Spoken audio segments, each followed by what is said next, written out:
fellow creative. And we're going to start the night like this. When a man starts out with nothing, when a man starts out with his hands empty but clean, when a man starts to build a world, he starts first with himself and the faith that it is in his heart, the strength there, the will there to build. First, in the heart is the dream. Then the mind starts seeking a way. His eyes look out on the world, on the great wooded world, on the rich soil of the world, on the rivers of the world. Freedom's plow, Langston Hughes. Welcome. Welcome, artists and family. You know what it is. Finally, Thursday night has come back. Pull up a Zoom box, grab a microphone, and get comfortable. It's about to go down.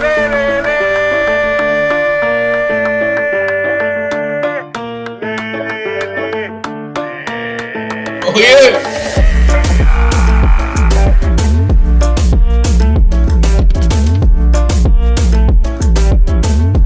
We here, y'all. Excited.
And welcome to the online open mic presented by the legendary, that's right, I said the legendary New Eurekan Poets Cafe. I am your host. My name is Elemen2al. Happy Thursday. This is the jump off, ladies and gentlemen. Let's go. You know how we do. We've been doing this and doing this and doing this well. Welcome to episode 112. Let's get to it as we usually do it every Thursday. 8 p.m. Eastern, 5 p.m. Pacific, streaming live on YouTube. And if you're watching and you would like to join us in the Zoom, the number's on your screen, 860-4964-4756. Jump in, join the greatest community in the world. Want to know why I say that? Trust. We're going to show you, as we always do. We do this week after week thanks to some dedicated folks who pay these bills. So we would like to thank the New York City Department of Cultural Affairs, Bloomberg Philanthropies, the Howard Gilman Foundation, and the New York State Council on the Arts for hosting these free online events. You can add your energy to the mix with a tax-deductible donation by going to newyourekan.org/donate. Every dollar, everything counts. Really, no increment is too small. We very much appreciate you. Make sure you are plugging in with one of the dopest texts in the Zoomverse. The one and only Matthew Motto Keen in the building. Storm Lake in the building all the way in Jersey. Plus, this cat is an incredible host. All right, he co-hosts the Final Friday Slam happening on the last Friday of every month. Make sure you plug in. Also, the one and only Ron Mark Thompson, a.k.a. RMP. Not down with RMT by now, damn it. You should be. All the way up in the BX. That dude's dope, man, for real. This is where you can find me, Elemen2al.com. Take out the T, put in the number 2, Elemen2al.com. So many things going on. Make sure you plug in, all right? Tonight's theme, soul currency, the cost of freedom. Listen, some people paid the ultimate price, right? According to Malcolm X, right? Freedom it comes with the ultimate cost, and that is blood, right? But what do you think is the cost of freedom, all right? If your artwork is not on theme this evening, that's still totally cool, though, because we are still looking forward to all the incredible genius that you have to share with us, all right? Next week's theme, coming at you. By the way, happy Black History Month.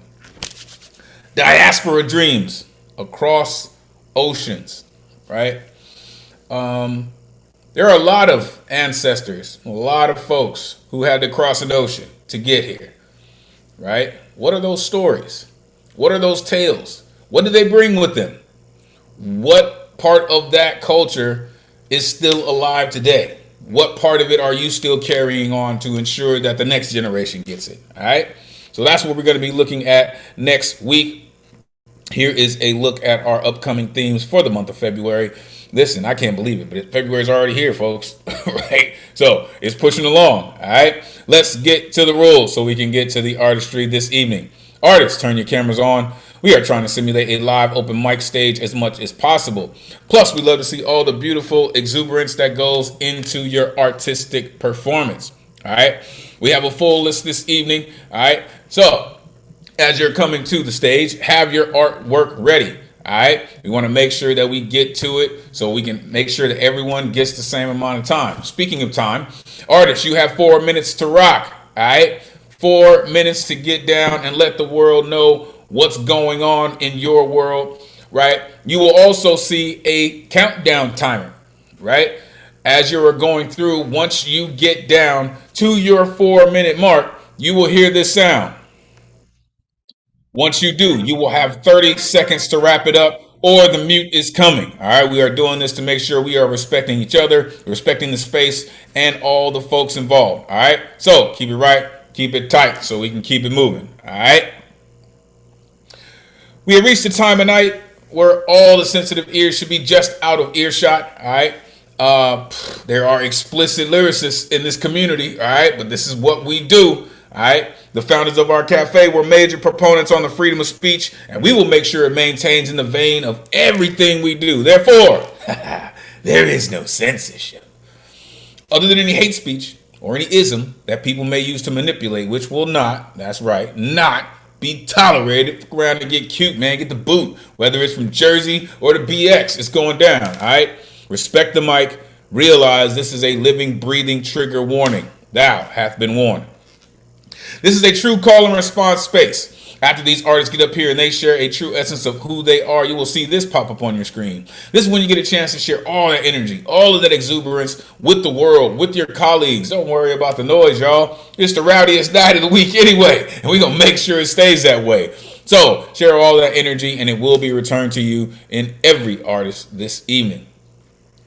The guaranteed list tonight is closed, but however, the good luck round is still open. All right. To sign up for the guaranteed list, it happens on Wednesday, all right, 24 hours before the show, Wednesday at 8 p.m. Eastern. To sign up, you go to neweurekan.org, click on full events calendar.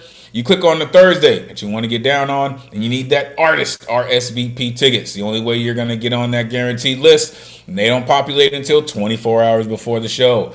Make sure you're jumping in, folks. Within the first half hour, most of them are already gone. So if you're trying to get on, make sure you're on it. All right. Tonight's list, full of incredible folks, full of new voices also. It's going to be amazing. So without further ado, let's get to it. There's all my rowdy friends here on Thursday night. What's good, good people? What's good? Welcome, Kathleen. Appreciate you for being here. Vanya's here. Ike's here. Jedi Master's here. Daughter of Krypton, Finn Bell is in here. Bill Elkin is here. Eddie, Jazz, Alan Gary. What up? Kayvon is in here. Yoselin's in here. Like, yo, it's an amazing inspiration in the building. What up? Yo, it's going down. It's going down, folks. I look forward to this every single week because I get to hang out with the dopest poets in the world. All right. I am going to paste tonight's list in our chat, and we are going to get it started, folks. I hope everybody's ready, because we are just about to lift off. And as we have been in the recent past, they say if the past or history is any indication of the future, we should pretty much know who's coming up first. And it is this gentleman who has a tendency of finding himself in the first spot. But guess what? We look forward to all of his incredible energy because he's always got such high positive energy, always with a rhyme that's right on time. The one and only Eddie Foreman in the building. Come on, Eddie, let these folks know where they can find you. Great to see you as always, man. Come on, set it off this evening. Let's go. It's great to see you too, my bro. Like no other words like thunder. And can I say you did a phenomenal job at Cool Boats Open Mic being featured. If you don't know what I'm talking about, oh my gosh, you should hear it. You have to go on Cool Boats and listen to this man feature. His haikus are on point and his poems are out of this world. Thank you, my brother. Woo! All right, my name is Ed Potastic, Open and Fantastic. Please, it's time to join my rhyme five. I got three short pieces, so I won't take too much time. The first piece is called The Hope of Freedom. Let freedom ring while Lady sing. Let it spread as water, drowning the marauders. Clean out the corruption to clean productions. Melting away the violence in order to sprout nonviolence. Soaking all the crazy firearms, no more chaos to do harm. To weather away our constitution in order to think of grounded solutions. To feed the mouths of the slaves, growing seeds supportive engrave drifting us to another direction, ocean of collection and reflection. Yes, you. Please plant a tiny seed, the seed of positivity and humanity. Let freedom ring, hope will sprout. Let injustice be mute, evil drought. Hope is inside you, her, him, and we. Don't stop creating and liberating sea. Thank you. And the other one's called The Vile Beast. The depression haunts us, nibbling away till we bust. The beast sleeps in our cave, making us slaves towards our graves. The beast quickens its pace to maul our warming grace. You can't let that beast win. Your negativity needs to end. Kill the beast with positivity. This isn't an eternal travesty. Make it choke on your love. Let it drown from the love above. The beast is living in your mind. Why not roundhouse kick it in the behind? It's living absolutely rent free. Don't let it gulp down your glee. Remember, there is light in the darkness. Don't dwell in your curse, then the bliss. Happiness is found every day like this. Please cherish the bright sun's lavender radiant kiss. Thank you. And my last one's called Rise. Rise from the injustice that sends out acid rain. Rise from the malice that executes inner pain. Rise from the bias that kills precious bonds. Rise from the envious that tickles in our pond. Rise from negativity that creates storms. Rise from the contradictory that chains us inside our dorms. Rise from the challenge that helps strengthen our hearts. Rise from the ledge that helps fuel our sparks. Rise from the end that shines our new dawn. Rise from the beginning that moves our bodies to go on. Thank you. Yo, that is truly a gift, man. For real. To be that positive, that is truly a gift. Unmute yourself. Give it up. We're poetastic. Thank you. You are my everyday Nicely sunshine, done. Eddie. Nicely done. I'm so thankful for you. Awesome. Truly, truly thankful. Love you. Freedom is inside you, him, her, and we. Love that. Love that. You like sneaking in these really dope lines, Eddie. Like you have so much beautiful work, and then you say something like, "Let freedom ring, hope will sprout," or you said, "Make it choke on your love." What? What? Ah, that's just. And then you said rise from the bias. Like I really appreciate where you're going and your perspective on writing these poems. Absolutely amazing, Eddie. Thank you for what you do and continuing to share it with us. That dude's amazing. Listen, Starship's underway, folks. Let's keep it going. Coming up next, it's like these dudes are just a straight knockout punch, right? When these cats come back to back, 1 and 2, you already know it's going to be an amazing night, right? This gentleman, his writing style, his voice, he is just amazing at what he does. He continues to write the type of poetry that sticks to your ribs. Hence the reason I like to call this man Mr. Chicken Soup himself. The one and only Alan Gary in the building. Come on, Alan, let these folks know where they can find you. Great to see you as always, sir. Please take it away. Great to be here as always. Friends, you can follow me on my Alan Gary Facebook page. Well, I might have been away for a couple of weeks, but as they say, out of sight is not out of heart. And I'm glad to be back because family, Not just those who look like you on the outside, but who look like you on the inside. So I am home. Wise man once said, if I am not for myself, who will be for me? If I am only for myself, what am I? And if not now, when? Well, tonight, soul currency, the cost of freedom is the theme. This piece is called Do.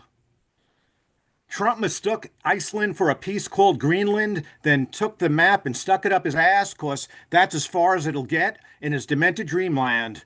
The air of Musk smells like shit, but who are we kidding? It's even worse from that fucking twit.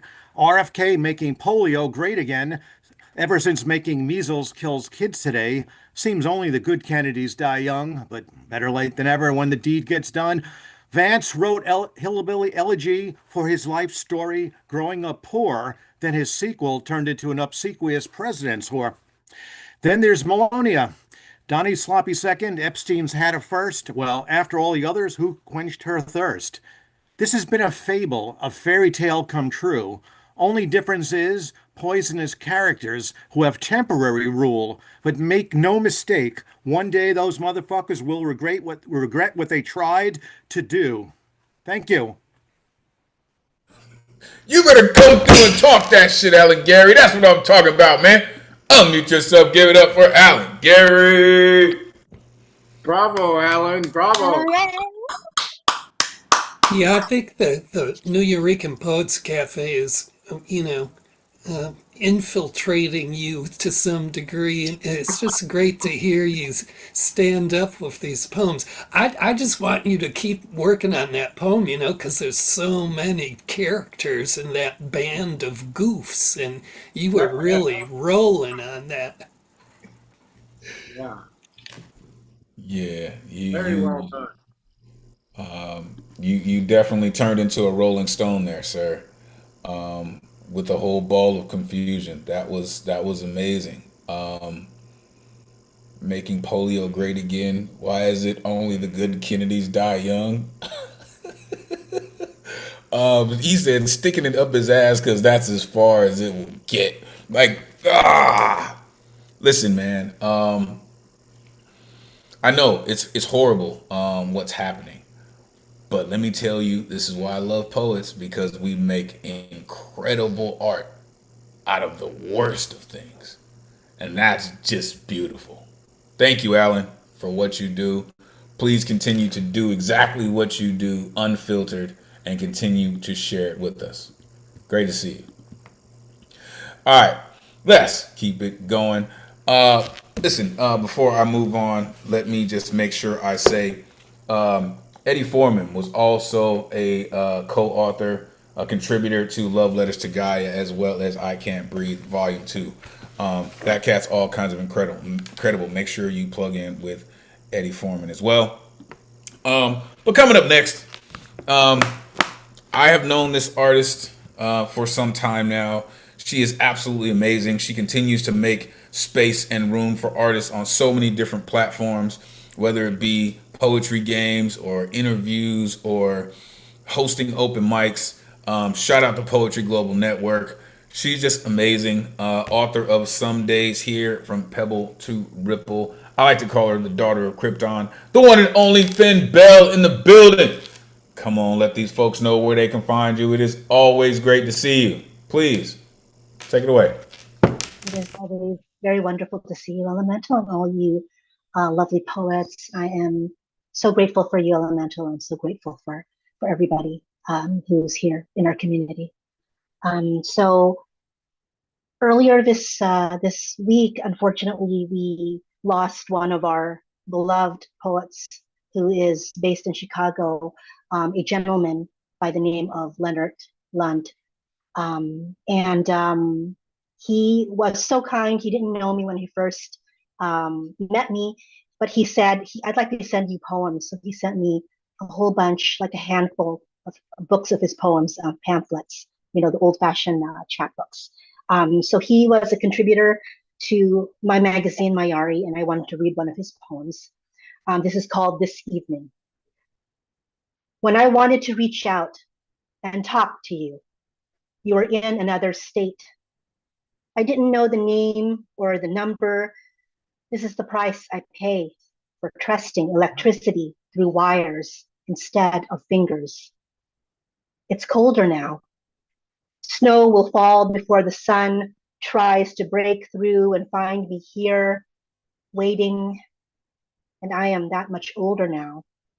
Shirt soiled at the cuffs and baby's bottle dripped across my vest. It's colder now. And I wear wool to warm me in your absence.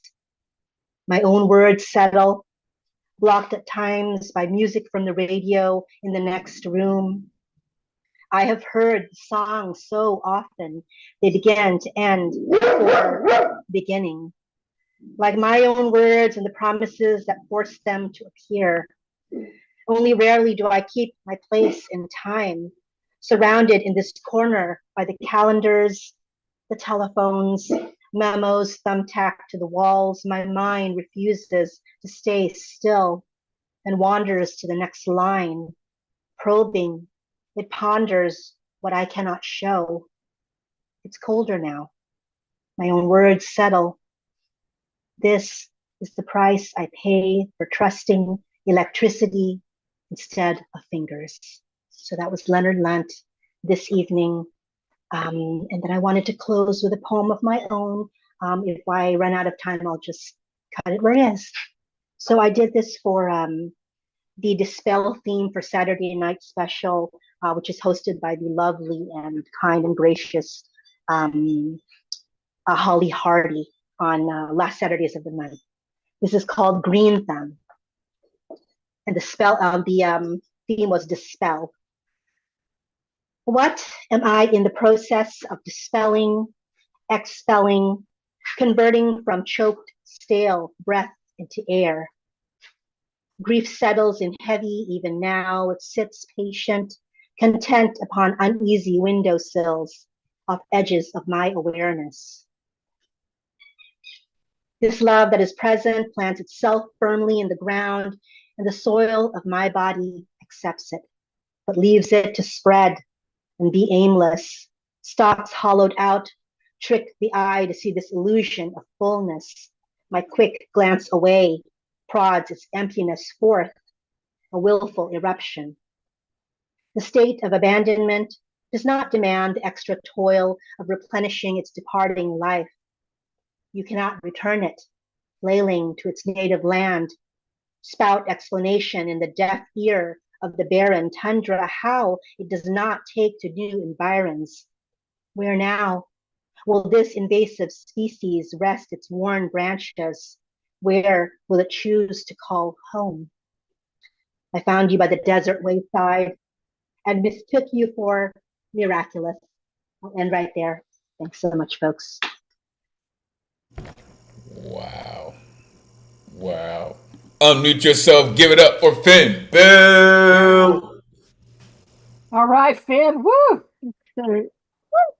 Want to hear the rest? Me It too. ended on such a beautiful line, even though it was the arbitrary ending, too. Thanks again, and condolences. Thanks, yeah. Just send out your energy into the universe. We all know that his family needs it right now. Everybody needs it right now. That's first of all, thank you for carrying a poet's words into the future. Right? I think we're all responsible for that as well. We put our heart and soul into this. And I think it's only right for someone who appreciates you to continue to carry on your work. So thank you for being strong enough and brave enough to do just that. That refrain that he wrote, it's colder now. That, especially with what's going on in the country right now, it's colder now. It is a very, very powerful refrain, really. So thank you for bringing that. In your poem, you said convert from choked, stale breath into air. And I really, really love that, when someone's trying to stifle you, you find a way to breathe anyway. a willful eruption. I just appreciate how you do what you do. And you just make that sound just like easy and welcoming. So thank you for what you do. Make sure you plug in with Finn Bell, all things Fincabulary, as well as the Poetry Global Network. Thank you, Finn, for what you do. All right, let's keep it going. Coming up next, I know I heard her just a second ago. There she is. This artist comes through. She has such a powerful voice, speaking for those who may have lost it, who may have thought they didn't have one. And she is like a thunderous echo for all the folks who need to make sure that their voice is heard and deserves to be heard. The one and only Sam Hardy is in the building. Come on, Sam, let these folks know where they can find you. Great to see you as always. Please, take it away. Thank you very much. Hey, everyone. Sorry, no camera tonight because I'm laying in bed. I'm not feeling good. So, I have a couple new poems that I wrote. The first one is called Birds.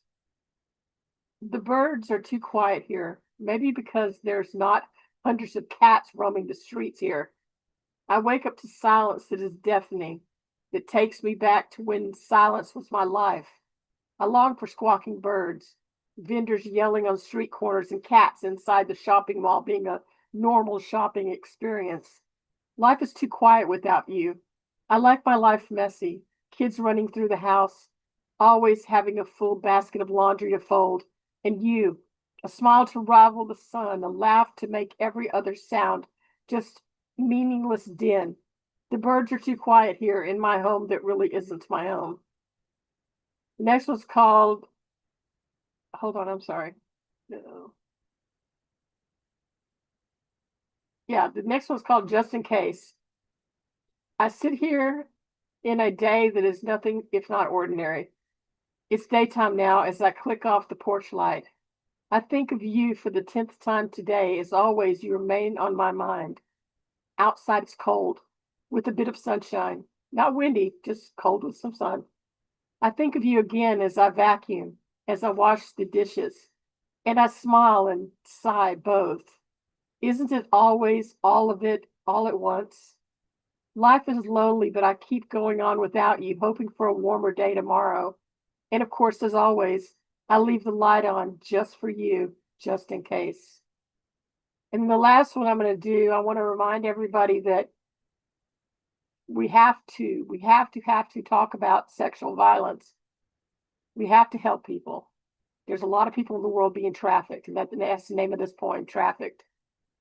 Bad man came to my city. Bad man threatened my family. Bad man took me away. My mind said no. My body complied. 20 hours of plane rides, the days of knowing where I am, where I'm going, or no more. My mind said no. My body complied.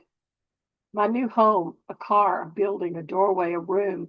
I am no longer a person. I'm an object. My mind said no, but my body complied. Thank you very much. Take care of everybody. Damn. Unmute yourself. Give it up for Sam Hardy. Well, thanks for making this extraordinary effort to be here again, because we all miss your voice when you're not here. Here's one of my favorite lines. I like my life messy. For sure. And, you have this pervasive mood going through all these three poems, and kind of melancholy, and it kind of made me think, sometimes the best inspiration is this feeling of dissatisfaction, or which is, frequent in melancholy, trying to get through to something, some kind of change or improvement, and never really being able to get there. But that's what just keeps driving us to try and keep getting there and improve. And I think those poems really carried that off in a kind of sage and powerfully calm way? You know, it reminds me of what the Jedi Master was just saying. It reminds me of a Talib Kweli song produced by Kanye West called "Get By." Right, and the refrain is "just to get by, just to get by, just to get by." Right, and with that, sometimes it's not easy. It's not easy. But let me tell you how much I appreciate your tenacity and your drive to even not feel good, but come through and say the things that need to be said. Thank you for that. It's just not easy. You said life is too quiet without you. That's just felt that. I felt that. A smile to rival the sun. In your second poem, you said, "I leave the light on just for you, just in case." Right? And then trafficked, which is, I love the fact that you do that PSA. Really, you said, "My mind said no, my body complied." The way that you write, the way that you make sure that your lines are so striking, it really comes through very clearly. Thank you for what you do, Sam. Sending you healing energy to feel better as soon as possible. Truly appreciate you. All right, let's keep it going. Coming up next, all the way across the pond where it's wicked late, this gentleman happens to be the most eloquent writer in the world. I like to say that this gentleman and Love has a thing going on like Billy Paul and Mrs. Jones. For real. I like to call him Dr. Love, the one and only Lantern Carriers in the building. Come on, Lantern, let these folks know where they can find you. Great to see you as always. Please, take it away.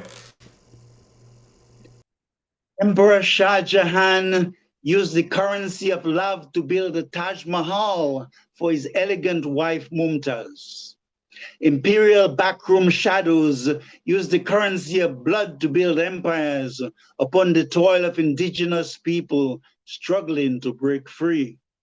A long arm of justice is unerring, however, and one cannot chain a vision forever if it is forged in the fire of destiny as truth ultimately triumphs. Many suffered the darkness of callous hearts, but the ancestral spirit endured through resilience, sacrifice, music and ballads, prayerful cheers soaring through the ether to the here and now. Thomas Sankara, Burkina Faso's revolutionary leader, epitomized the spirit of Fidel throughout a colonial puppet and improved conditions for his people. Alas, freedom comes with a cost, and he was tragically removed by the alien powers. Soul carriers lead like Harriet Tubman, Nat Turner, Malcolm and Dr. King march fearlessly against Yama, Lord of Death, carrying the banners of victory to the mountaintop. Ibrahim Traore, president of Burkina Faso, is improving his country at lightning speed, yet the cost of sovereignty, as Traore calls it, is undaunting, and true revolutionaries know that they must die to live. Freedom drives philosophies and individual journeys, as I cannot be joyful within until I am truly free. Soul carriers feel the people's right to justice and see themselves as their servants. Some throw out imperial demons and nationalize resources which come with tremendous risk from interest groups. Avarice, ego, insecurity, and control instigate subservience from the cold and highness. Resilience and sacrifice become necessary, including wisdom, vision, and the immense selfless service to the greater good. So amidst the penury of inequity, one must risk everything to challenge oppression of the people, fighting against external and internal forces while navigating the struggle against manipulation, digital warfare, and hope versus despair. The price can sometimes be exile, death, loss, family alienation, and almost no personal ambitions. Soul carriers bear enormous emotional struggle, exhaustion from lack of sleep, and isolation from near and dear ones. They walk a delicate line, attempting to unify while respecting diverse perspectives. They must remain always vigilant to protect the new liberties initiated and to fight corruption and complacency. The soul carriers inherit the mantle of their predecessors, shaping the conditions of liberty for future generations to enjoy. True freedom is collective, and as the leader serves, so too the people are inspired. Let us support the soul carriers' call to action, ensuring true legacy that the cost of freedom is never paid in vain. Lantern Carrier, thank you. My goodness. Oh, that last line was amazing. Unmute yourself. Give it up for Lantern Carrier. How do you Thank you. do this, Lantern? It's just, the way you knit all this together. Your cultural history poems, I don't know if you've thought of it, somebody probably has. You need to put them all in one book, and we need to get that printed up and put on the desks of fifth graders, because the lessons in there and the kind of panoramic cultural histories you do, this just astounding. I mean, this poem kind of reminded me of what Ike does sometimes too, with the huge scope of stuff he can sweep into a poem. Although, his is kind of tinted with satire. But this one line you did about I can't be joyful within until I'm truly free. That's just platinum. Thank you so much. I have to agree. Lantern, you continuously amaze me with how you stay in this vein of what you do. You mentioned the cost of sovereignty, right? One of your colleagues jumped in. Appreciate you, Dre. Welcome. Said true revolutionaries know they must die to live. That's just. It reminds me, real quick. I'm finishing the autobiography of Malcolm X, and he said at the end of his portion, he knew he wouldn't live to be an old man, right? And I think that a revolutionary spirit kind of drives them to understand that, and that's kind of exactly what you were reiterating there. Soul carriers feel the people's right to justice, the immense selfless service to the greater good, right? The price can sometimes be exile. Please understand that. Thank you for what you do, Lantern. You continue to just bring so much joy to the community with how you pen your work. Thank you for what you do. All right, let's keep it going. We have 5 more artists, and then we'll go to halftime. Coming up next, this cat right here, man, he works. All right, I see this cat, man. He is on stages, putting in work, working with poets, man. Every time I hear this cat, man, I get excited. I look forward to hearing how his work is evolving. The one and only K-Von is in the building. Come on, man. Let these folks know where they can find you. Great to see you. It's been a minute. Take it away. Hello, everyone. My name is K-Von. You can find me on Instagram at K-Von the Poet. My poem is called A Conversation with Death. Before I die, will I have lived the life that I've always dreamed about? Will I have fought my hardest in every bout? Will I present adequate strength when push comes to shove? Will I get a proper farewell from every person that I love? Will my name be meaningful when it goes after in memory of?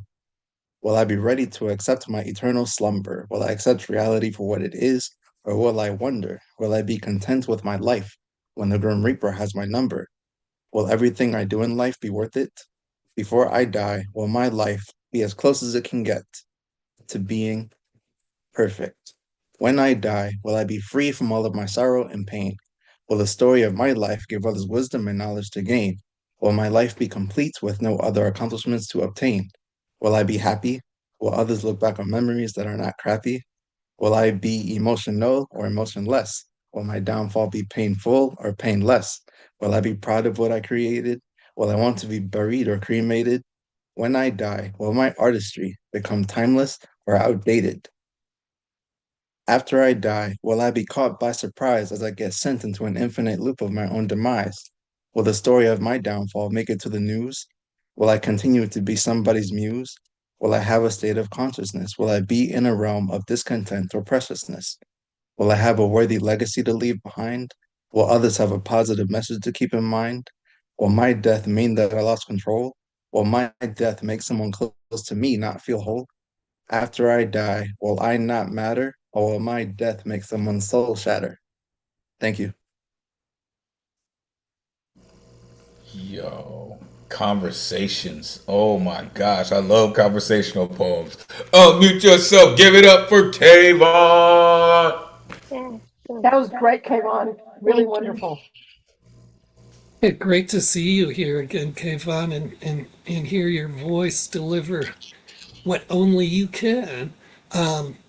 What will we be when we're gone? And you had so many questions that, and they all kind of contained their own answer. I really liked that about that poem. It's a little bit kind of magical in that way.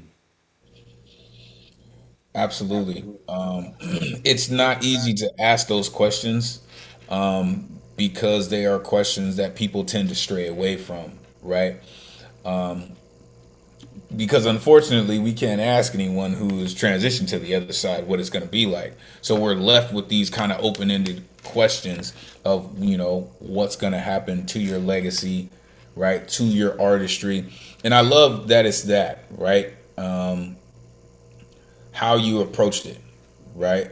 Will I have fought my hardest in every bout?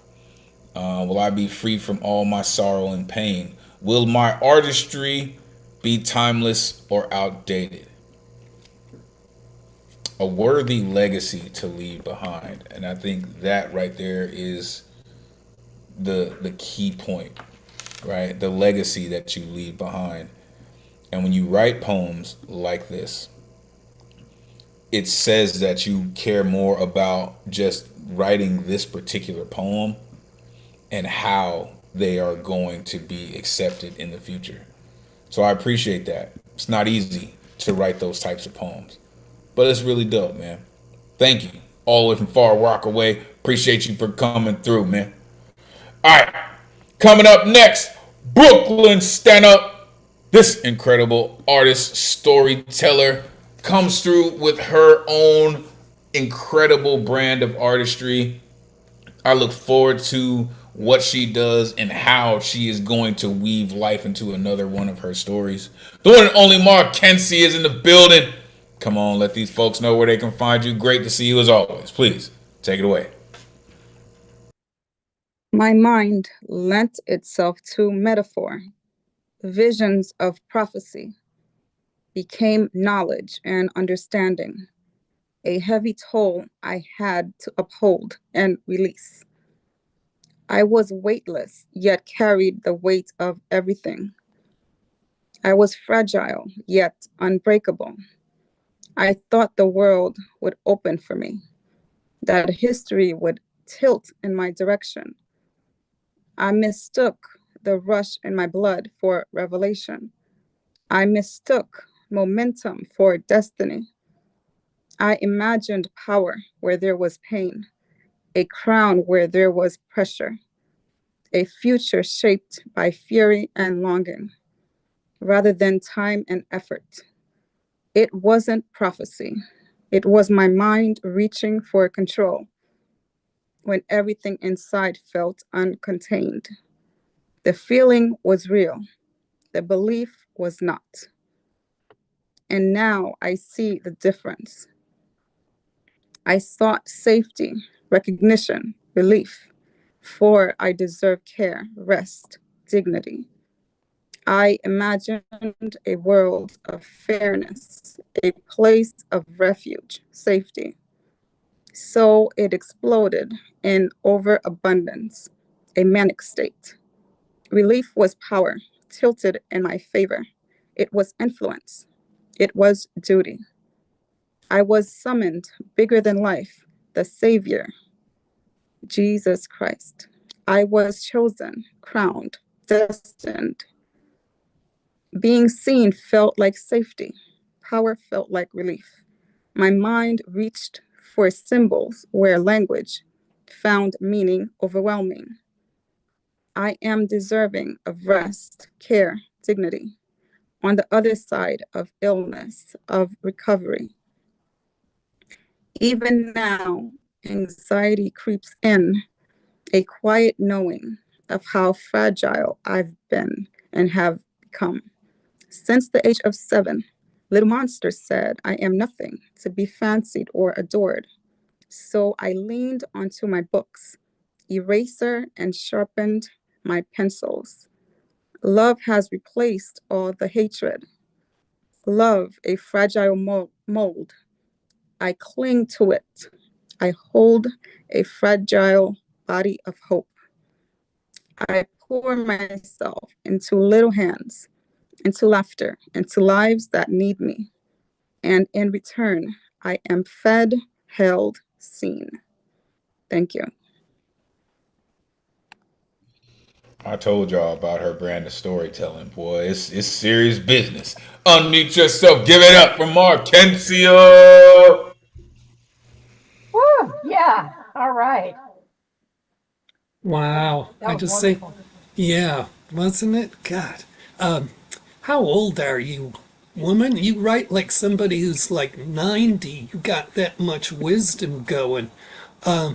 I was really swept up with this kind of introspection and self-evaluation that really kind of organized this poem. And I saw the screen shot you had up earlier, the point shoes. It just was like one of your poems, you know? Thanks so much for being here again, Markencia. Represent Brooklyn. Listen, I don't know how you always deliver your work the way that you do and be able to stay as calm as you do. Cause you really write some heavyweight stuff. I feel like Jerry Maguire with You Had Me at Hello because you said my mind lent itself to metaphor. Like, oh shit, where are we going? Like, I didn't know I was supposed to have a seatbelt on. But thank you for that. Really. You said I was weightless, yet carried the weight of everything. That's spectacular. Mistook momentum for destiny. Love has replaced all the hatred. And I want to say, and I'm hoping, maybe I won't live to see it. I don't know if any of us will. But I'm hoping that one day that could be the motto that this planet can really grasp is what you said. Love has replaced all the hatred. Really. Thank you for that. Yeah, that's just one of those universal lines. Appreciate you, Markencia. All right, let's keep it going. Speaking of life, I see the homie is up in the box. He's up in the sky box. Yeah. He's like, yeah. I guess I'm gonna come through today and hang out. Grace y'all with my presence. This next artist, speaking of a slice of life, she has such a particular way of sharing life experiences and just painting life that we can see, that we can actually grasp, and almost feel like we can take a bite out of. The one and only Manya is in the building. Come on, let these folks know where they can find you. Great to see you and the homie. Please take it away. Great to see you too. Thank you for hosting, as always. So you can find me at the Dabbler's Diaries on Instagram and YouTube. And I have two pieces for you guys today. The first one's a little funky. It's not my usual stuff, so we'll see how it lands. Faces don't fall into their places anymore. Their abstract strokes I can bear, flat enough to avoid their eyes, the disappointment already decided there, easy enough to name the enemy. As sounds emit from their throat, they go in one ear and tangle with my own thoughts, rolling into a dense, pulsing mass and forces my brain out the other ear. With no brain, I can't hold myself up anymore. Before they finish their sentence, I fold and leave this realm of existence. Only then can I rest. No more letting the light be smothered by strokes covering the bulb. No more letting the speaker lower the volume from sounds overlapping with my own. Just stillness. Something close enough to bliss. And then this next piece is slightly on theme. What does it mean to be free? When I choose what to wear and don't calculate how I might read as permission. When I choose to work and I'm not called a neglectful mother. When I choose to stay home and no one calls it a waste of time, mind, or breath. Wait, let's zoom in on that. To be a traditional wife or not to be, that has been the question over my life. I'm expected to have children. I'm expected to erase my compass north and redirect it toward them. How many female Mozarts were never allowed silence?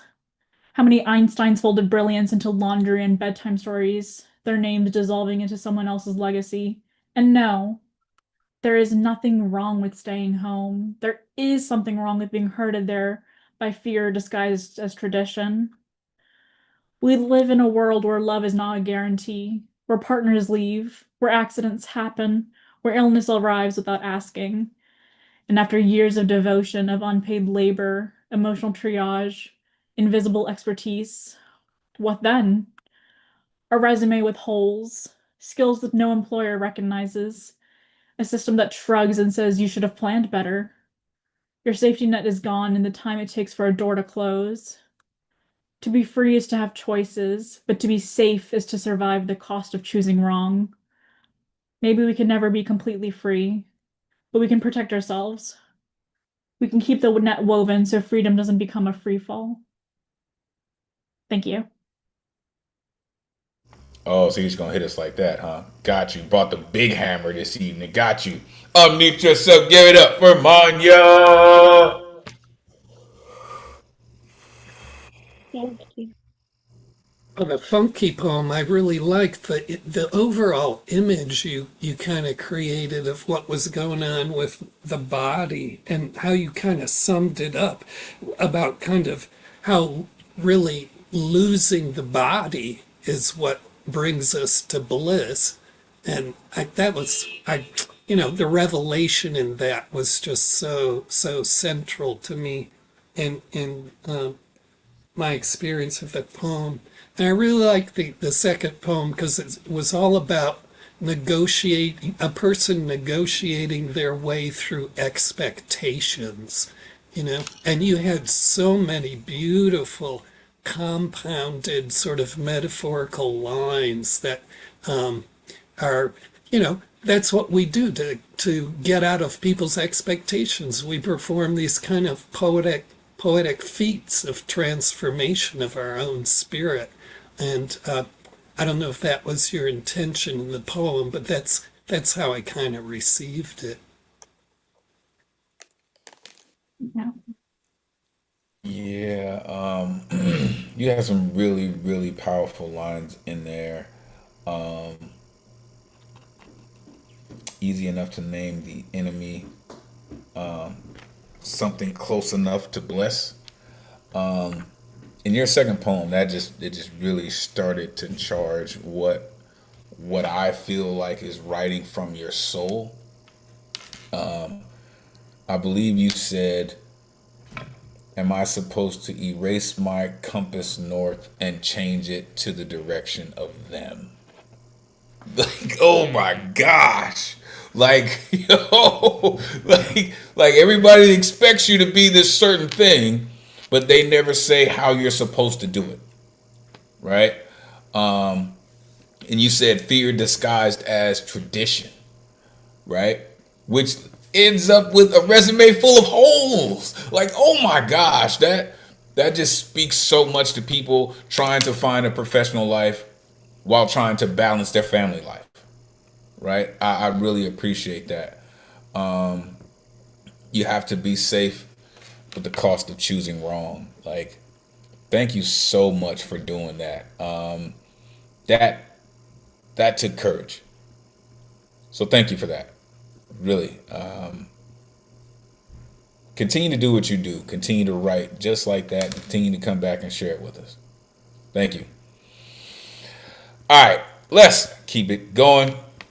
Coming up next, I have and I see this gentleman has finally removed his mural behind him, but I am not gonna forget that because it was absolutely stunning.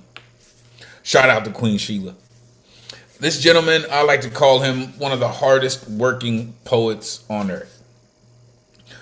He said a number of years that he's been alive, but I still don't believe that nonsense. He just puts in the type of work. The Jedi Master mentioned him earlier. Storytellers in the building. He is the author of Exultate, Jubilate, as well as Defending the Rainbow, and many, many more. I like to call this gentleman the Vincent Price of poetry. The one and only Ike Waltz in the building. Come on, Ike, let these folks know where they can find you. Great to see you as always, sir. Please, take it away. The rise of the emoji in an Orwellian abstract. So let's communicate, as emojis will elect our next president. Emoji woke one day, looked at the world, forgot to say, "What can I do for you?" Emoji said, "Fuck you, and I love you too," I said. Two emojis shut a job in bed. That's why they look like a balloon, satisfied, childish, and fat. Emojis go to church with an AK-47 gun. They sing, "School is over, let's play with that emoji gun." Time to have fun. Have you seen the grizzly bear out there? The church bells ring, we need more bullets. The preachers in unison swear, "Look out, the emoji is out there." All is wrong with the mentally ill. Emma on the beach gives you the chill. She wears a skimpy thong. She doesn't care for the emoji pill. The AK-47 protects such blatant sex. In God we trust, in greenback says, tax the emojis. What's wrong with that? One emoji went hunting a bear somewhere over there, or was it anywhere in the fake? Nowhere. Two emojis invested bad, looked at each other and tweeted, "It's a swamp," but who cares? That's why we sleep with a stupid MAGA hat. Three emojis went to sea on a shaky boat. None could even swim, let alone purchase a green land or whatever is not yours. But I can see. Four emojis went to a bar, had a drink, met a pirate. He insisted on justice. Remember, it was bar. It's Bondi after all. Five emojis bought an AR-15 gun, shooting holes in each other. Bang, bang, bang, bang, and another extra bang for the incompetent, useless son. Six emojis met with that stupid hunk complaining there is no economy but immigration in my tank. Seven emojis made a bet, squeezed their brains, stuck their naked asses into a red MAGA hat. Eight emojis march in lockstep. There are four pairs, or 30%. That is the most the divine beast will ever get. Nine emojis hang in a cell. Lock her up. Go back. Suicide a friend. Loyal in death. Can't you tell? 10 emojis bought each a AK-47 gun to shoot the bear. The bear said, "How stupid are you, the NRA?" Legally, he bit them in the ass and run. Bland emoji hood could not pretend burst to a trampoline. Hence God was chosen, meanie, now an emojini, no torso, no arms, no legs, no shoe, teeny fingers, incest and rape, golden hair, certainly has no Hurricane Doreen, lucky Alabama emoji clue. Emoji has invaded the galaxy. Emoji now weaponized like a supergun, legally will kill at will anyone Emoji, our commander-in-chief, his emoji, long red tie, looks so impressive on a Ukrainian quilted emoji spy. And then the Orwellian emoji party will heal us with an emoji post-traumatic hamster stress disorder pill. My choice? Will I dine in emoji heaven with Charles the King? Will I look in an emoji Trumpster's hell? America, America, who can tell? Finally, if you ask me, what's up, Doc? Well, emojis do exactly what you do. They have a terrific emoji called fuck. And it goes without saying, like us, emojis are multiplying. Bam bam. Can't wait to see you in an emoji slum.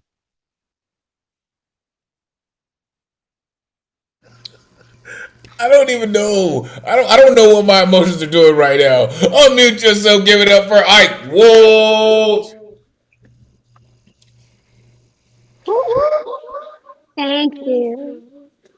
Well, this is one of the things you do, so good. You take some innocent pop artifact, the emoji, and do this amazingly hilarious send up. I'm like laughing after every line. And so you do this great thing I really enjoy that poets do. You rip the veil off our own enthrallment to these things that, infest our everyday life. I think you must have liked to watch Roadrunner cartoons because this poem was like a demented Disneyland ride. And the other thing I enjoy so much when you really rip on these poems is you show how just pure fun poetry can be, you Philistine.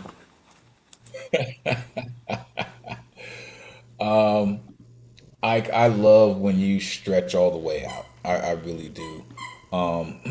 This just happens to be one of my favorites, right? This might be number one with a bullet, no pun intended. Let's communicate with emojis. And damn it, like there are a couple of lines in here I was like, where was I? Emojis go to church with a loaded gun? What? The church bells ring. We need more bullets. Stuff the red asses in a red MAGA hat. How stupid are you, the NRA? An emojini? What? Where has that been my whole life? An emojini? Really? Emoji now weaponized like a super gun. That's amazing, Ike. Thank you so much for taking the time to do exactly that, and stay so plugged in and use something so recognizable to remind people of how bad things can actually be. Again, that's what I love about poets. Thank you, Ike. Truly appreciate you. Looking forward to every piece of work that you are going to create coming soon. All right, one more artist, and we are going to go to halftime. Coming up next, a true Low East Sider in the building. The only artist I know, the only author I know, the only poet I know that is published in the original anthology from the New Eurekan Poets Cafe, allowed from the New Eurekan Poets Cafe. This gentleman, he has been rocking with us. You have heard his commentary throughout the evening. He is absolutely stunning. The Jedi Master is in the building. The one and only Paul Skiff is here. Let these folks know where they can find you. It is great to see you as always. Please take it away. All right, I don't know if I'll squeeze this in. I'll get through as much as I can. This poem throws some shade around. Don't take it personal. It's just all in good fun. The title is This Is Not a Courtroom. I taught a stoned dragonfly how to dance the fanga and pronounce alafia.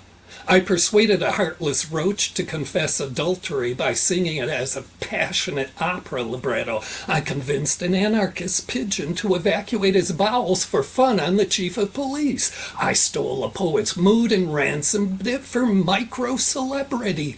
I shoplifted all the corned beef at Katz's Deli, then made 5-pound sandwiches for everyone waiting in the line outside. I once turned the top of the Empire State Building to look down until it got dizzy and barfed a purple sunrise panorama all over 34th Street. I fed the New York Times tips on my anonymity in a clairvoyant whisper until all the news that's fit to print got spooked and believed it was hearing a ghost. I made the Port Authority bus terminal ride the Staten Island ferry. I planted a huge purple hickey on the George Washington Bridge that could not be covered up by a buttoned-up collar. I forged counterfeit visas, then went out and turned loose all of Ellis Island's poltergeists to haunt the American dream with lost promises, so it would never get chafed by another insensitive, clumsy oaf of a commuter. I gave the Holland Tunnel enough KY. Appealing to its impatient dawdle, I induced the 42nd Street subway station to play a game of three-card monte, then won all of its noise and confusion. I got a slam poet to stop being so impressed by themselves they lost their biggest motivation, fear of coming in second, and they stopped yelling so much. I made all 2,200 acres of the Fresh Kills landfill garbage dump spit up every one of Staten Island's lost wedding rings. Using democracy's autopsy, I showed the Statue of Liberty how to symbolize the homicidal truth about America. I roused up all the unknown souls and turned in Potter's Field to rise up and march down Fifth Avenue in a protest against the poverty of anonymity. I brusquely hustled Times Square out of its beggars and got them jobs writing real estate ads. I duped Coney Island to take a ride on itself until vertigo made it slip on a candied apple that provoked a burp, loosing salty sea squalls of cotton candy. I signed a lopsided deal with Carnegie Hall to host a gala tribute honoring mediocrity. I coached Madison Square Garden on how to beat Rockefeller Center with a sack full of bad acts. I pushed Wall Street down, and there was not really anything behind it except a tiny, insecure penis. I talked LaGuardia Airport down on an emergency landing on civic infrastructure's enhancement of human vulnerability and cold-shouldered common sense. I got the FBI, CIA, and the 6th Precinct to stop selling cocaine in school cafeterias so everyone would see its florid tattoo of Miss Piggy. I fooled the meatpacking district into pulling a moon at Hoboken from the West Side Piers. I got reluctance to eat abandon out of my hand, not once, but 10 times. Cinder blackened from head to toe, I shoveled bricks off upper floors of burnt-out buildings made of quick profit for a living. I was educated by the Briar Patch on how to be incognito, file my teeth with pleasures of defiance, and... how does this poem end? I was educated by the Briar Patch on how to be incognito, file my teeth with pleasures of defiance, hang out at Survival's place, and I gave back all the fucking pleasure I could. I did. So I got nothing to prove to you.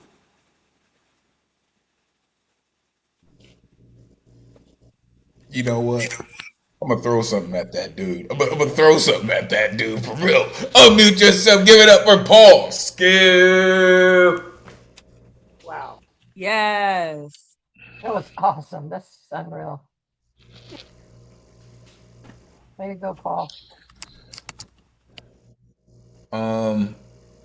So what I'm thinking is, this is what the Empire State of Mind song.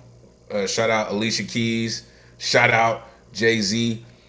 This is what I think that they were trying to come up with. Is something like this. This poem's so fucking New York, man. Like a hickey on the George Washington Bridge? Like, come on, man. What? Yo, if you don't know about that Cat's Deli line, that shit wraps around the corner, yo. For real. Like, for real. How to symbolize the homicidal truth of America. Convince Coney Island to take a ride on itself. To eat abandonment out of my hand. I file my teeth with pleasure of defiance. Sir, I continue to say I don't know what planet you get your download from. But I'd be interested to know what else comes along with that download.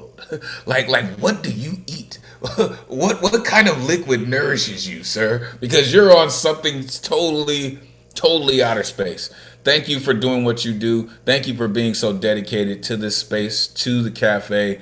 It really means a lot, sir. Truly appreciate you.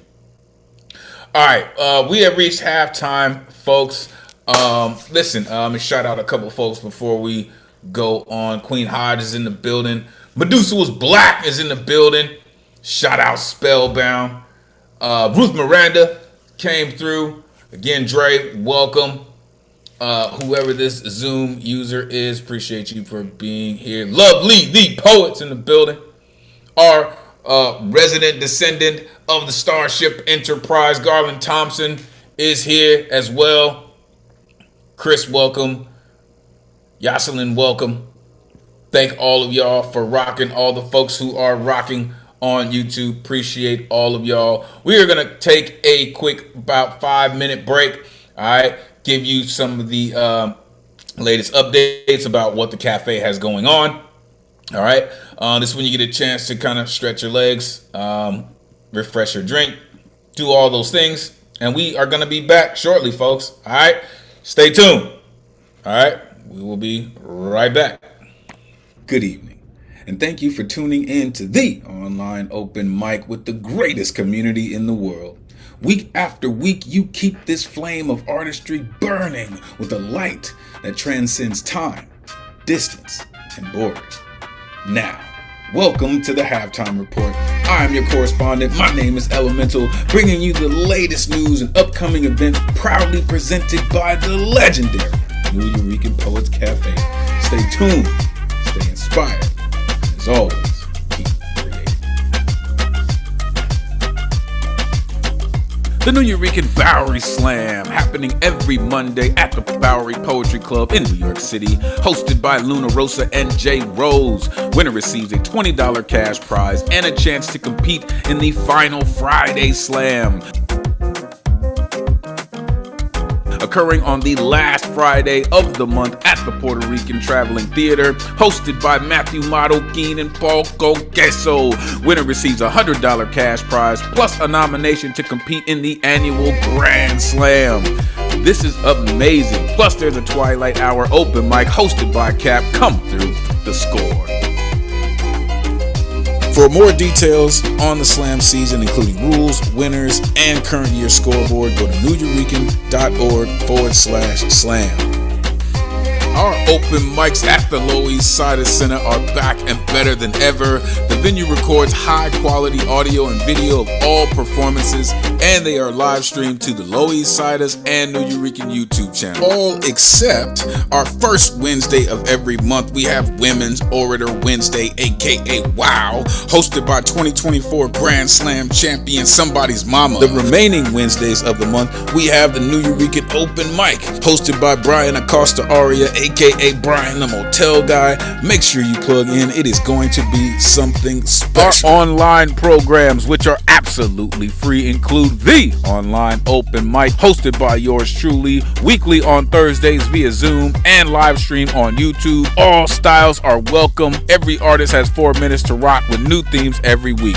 The Slam Workshop happening on the second Tuesday of every month via Zoom, hosted by the National Youth Poet Laureate Stephanie Pacheco. When you sharpen your craft, you sharpen your performance. Make sure you plug in. There are many other in-person and online events coming up. For info and tickets of all the programming, you can go to newyourekan.org/calendar. Our social media and website and other links, including how to sign up for the mailing list, you go to our Linktree/New Eureka Poets Cafe.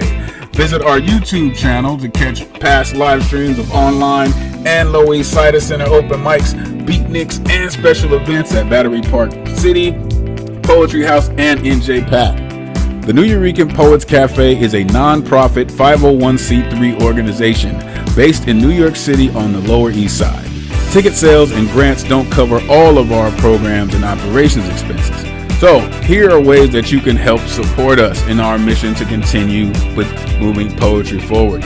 Our merchandise, shirts, hats, and tote bags available for purchase at our New Yo table and in-person events, or go to newyourekan.org/merch. Spring and summer collection coming soon. Also, check out and subscribe to our Patreon site. Gain access to video recordings of in-person events not available online for the public. Go to patreon.com/New Eurekan Poets Cafe. Special thanks to our tech team, our programs and operations team, all of our hosts, our executive director, and all our sponsors for helping us to continue to move our artwork forward. We appreciate you for all your continued support, helping us to keep the spirit of artistry and inspiration of poetry alive and moving forward through the spirit of our founder. Brought to you by Elemen2al Vision Works, inspiring change through passionate poetry and creative production. Your energy and passion truly make this community something special. Thank you for all your artistry and your genius. Truly can't thank you enough. We appreciate you. Now, back to the show. Peace. Yeah. We are back in the building. Let's do it. Let's keep it going. The first half was absolutely amazing. And the second half is going to be no slouch. I promise you. All right. So, let's keep it going. Let's see. I don't see A. Marie. Okay, we'll keep it going. Unless they're in the building, let me know. I don't see them. We'll keep it pushing. So, coming up next, I had the beautiful chance to meet this artist in person. They were in New York City. We were in New York City. We were doing some things at the legendary Apollo Theater. Someone said, hey, you should meet this artist. You should meet this poet. Check her out. All the way from Alaska. The first time rocking with us. Welcome, Kathleen. It is so great to see you. Thank you for taking the time to come and rock with us. Listen, you've seen how this has gone so far. I hope you're having a great time. Let the world know where they can find you and connect with all the incredible things that you do. Welcome to the greatest community in the world. We'll yell at you afterwards. Please take it away. Welcome. Thanks, Elemen2al. I'm Kathleen, everybody. You can find me at Alaska Kathleen at Instagram. Thanks to all my new friends at the New Eureka Poets Cafe who got me on Instagram so I could stay connected to the poets. I think I have a poem that is on theme. Built up in November and December this year at New Eureka, at Bowery Poetry and Loisaida. This is the line, a complicit lie. Standing on line, I think of the lies I have told in this town to be included, allowed to remain. Rolling with intent, was that the line I swore I would not cross? There it went, blew right past it, poison. The line is a stain. When I cross that line, I am with them. Show me. Looking the other way, so I am invited. Watch us. Stepping in time across the line. Oh, no, so this is the line I said I would not cross. That line back there, virtually invisible. And now I'm so comfortable, no one can be expected to respect that line. Line up and look the other way. Agree not to see. Agree not to see. Agree not to see? To have access. Hold the key. Even with one, there's no safety. Here we carry the ones who cannot run. We keep each other safe behind the line because the soul goes fallow while they cultivate our flesh. We can't meet our meagers, raising blisters, worrying a wet towel between them, peels, vellum for their catechism, bound in a compound of ritual and itch. Bled well and often, then shown the slightest kindness. The collaborator loves like a hostage, gratified. In shadow drag, crossing between scenes, heels uneven, explaining this trippy 5/8 signature wobble. To grasp this, I'll have to unclench my fist. I exist to function as evidence that their viciousness is some jealous bitch's myth, towing the line where I finally find it is pointless to say I don't care for their kind. While I pine for poems we sing in the street, trading aid and playing games, we know each other's names, clearing sightlines to someplace loving where everyone is fed. Instead, I am cover for the hothouse bodies of infinite hunger who would grind my bones to paste for a percentage of a cent. Always appeasing, I look the other way. Exclusivity is entirely made of mirrors. So if I look the other way, I don't have to watch myself stepping across the line one more time.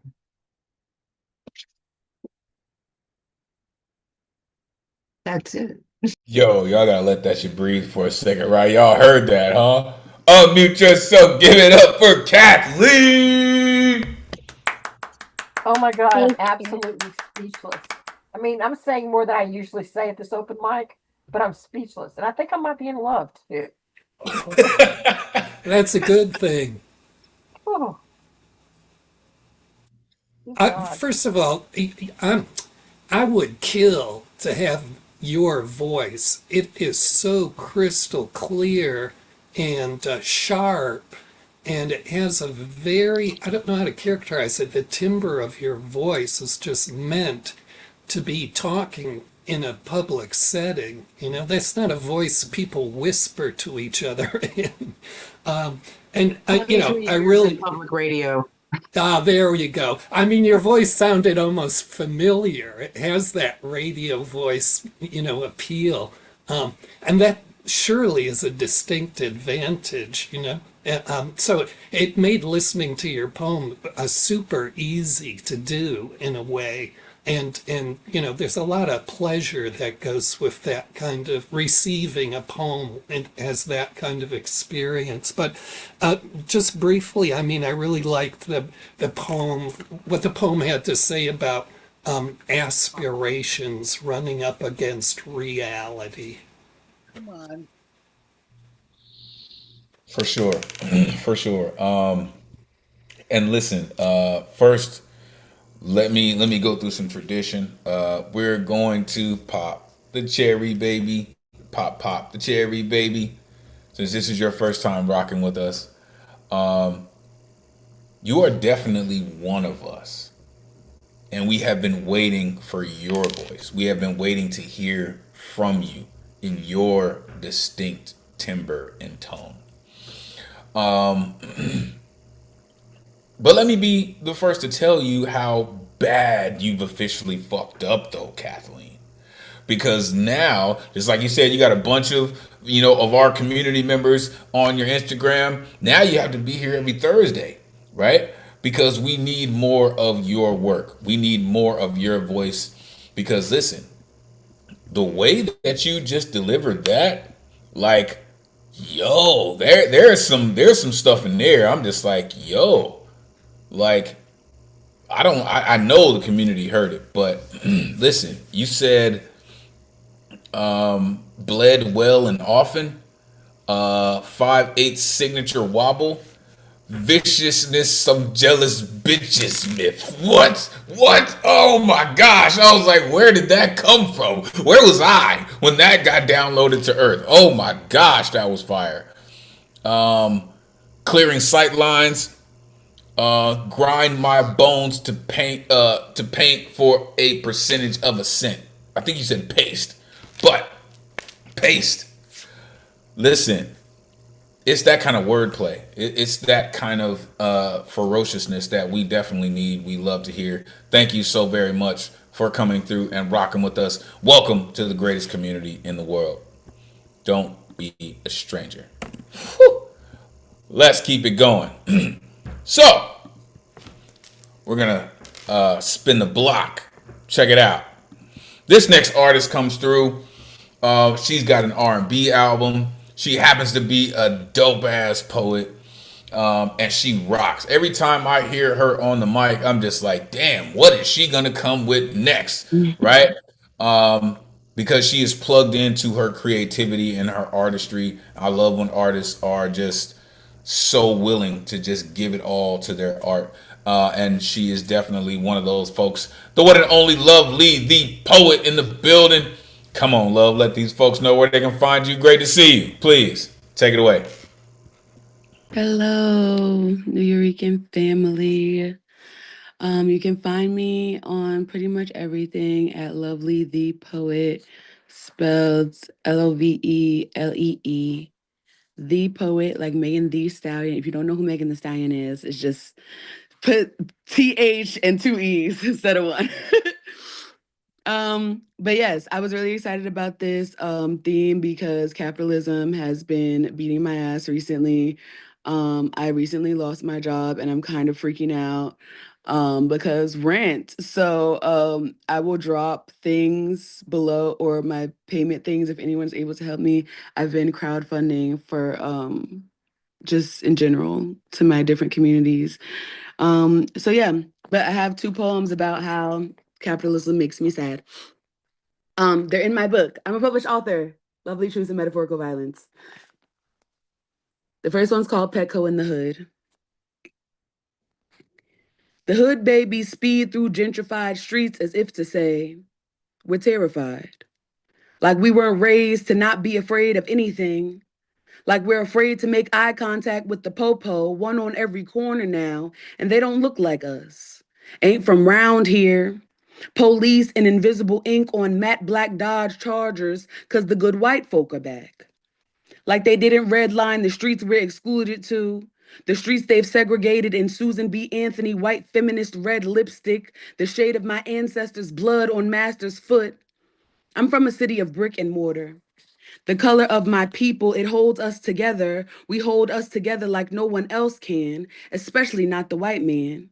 Guilty handouts have always been poison to my people, and calling gentrification urban development don't make it less sickening. Every time I see another Black-owned business fail, mom and pop store sold, then what do y'all fuckers build in my neighborhood? Whole Foods, Starbucks, and a fucking Petco. Don't y'all know Black folks don't need Petco? We take care of things the all-natural way, or at least the cost-efficient way. Who do y'all think is feeding the neighborhood cats? Somebody's Black grandma or auntie or uncle with scraps from their kitchen or cat food from the poppy store. We don't get expensive dogs bred that need expensive commercial haircuts neither, or purchase lizards or any other reptiles. And we damn sure don't buy rodents. Black people don't fuck with any of that shit. And you know, if we aren't spending money on expensive food and exotic animals, we definitely can't afford the Whole Foods they built 2 years prior, or the inflated burger joint in the park, or the damage the microwavables at Dollar General are doing to our insides. We definitely cannot survive. And this next one is called Mortgage at the Morgue. It's quick. When I die, make me a plant. This human body requires so much upkeep, a daily dusting of its tired and leaning windows, mirrors for sticky cobwebs that stay around far longer than spiders have called them home. A strong rain makes this ceiling leak and this faucet drip, makes all kinds of storms fill up this house. This body has the wear and tear of a brownstone in Harlem. Tired eyes from tears and years of weathering, erosion of culture at its root, disintegration of memory at its core. This body is exhausted from the outside in. If I go in a cold box in the ground when I die, I'm haunting everybody responsible. I want to be something that can live again and again in a new place each time. I want to know freedom first. The next time I'm born, I want to know my purpose from a seedling. Service a buzzing community without ever leaving my spot in the sun. I want to be planted and tended to for a change. Humanity is taxing, and even worse, so are funerals. Ashe.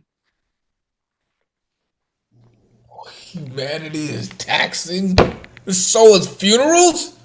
Not okay, ma'am. Not okay. Not okay at all. Unmute yourself. Give it up for Love Lee the Poet. Nicely done, Lee. Nice. Amazing.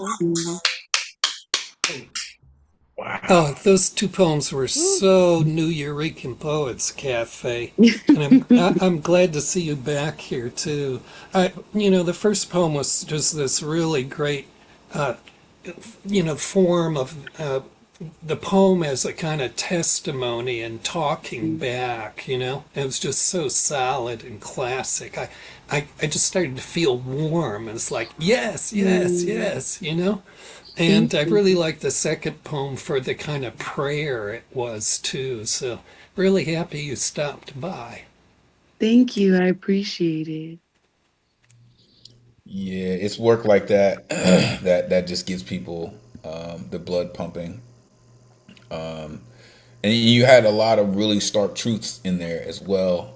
You said the people in my neighborhood are afraid to make eye contact with the popo, right? The good white folk are back. I'm trying to maintain my giddiness when I hear shit like that, for real. Guilty handouts have always been poison to my people. Man, where was I? Where was I when that? Listen, I need that. I need that in my life. The microwavable at the Dollar General. You speaking of po folks language, and I love it. You said in the second poem, "Make me a plant." Wear and tear of a brownstone in Harlem. Exhausted from the outside in. Like you are speaking the people's language, right? And I would have to say fuck rent. I know it has to be paid because we had to pay it, but let's normalize the artist living without stresses of things like rent. All right, because everybody can't do this thing that we do, folks. Right? And I know all of you have heard this before, and we're going to move on. One of the hardest things and one of the greatest fears in the world for human beings is what? Public speaking. And we do it effortlessly. Just saying, just saying, just saying. So I love poets and artists. Thank you, Lovely, for doing what you're doing. Please continue to do it. Coming up next, all the way from the LBC, this gentleman, listen, I like to call him the folk singer of our generation. His songwriting, his connection with his instrument, and the symbiosis that he has created with his music and his instrumentation is just, it's amazingly beautiful. Arguably the dopest background in the business, and it happens to be his own backyard. The one and only Bill Elkins in the building. Come on, Bill, let these folks know where they can find you. It is always great to see you, sir. Please, take it away. Thank you, Elemental. Yeah, I'm on Facebook, Instagram. No, I'm on Facebook for the most part, but YouTube. Anyway, I'm going to do an original, and it's one that I don't do very often because it's too long, but I've modified it, so hopefully I can get it in within the time frame. It's entitled "The Ballad of Jody Webster." It's hope you like it. What doesn't destroy me makes me stronger. What doesn't destroy me makes me stronger.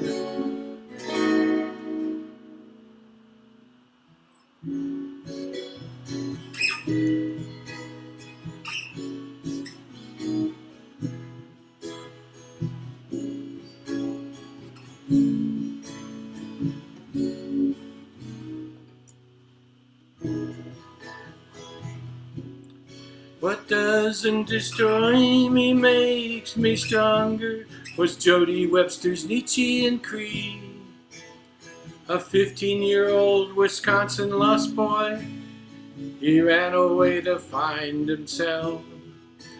got busted for panhandling in LA, near Hollywood and Vine. Sent back to Wisconsin via Greyhound, Jody's tail between his legs.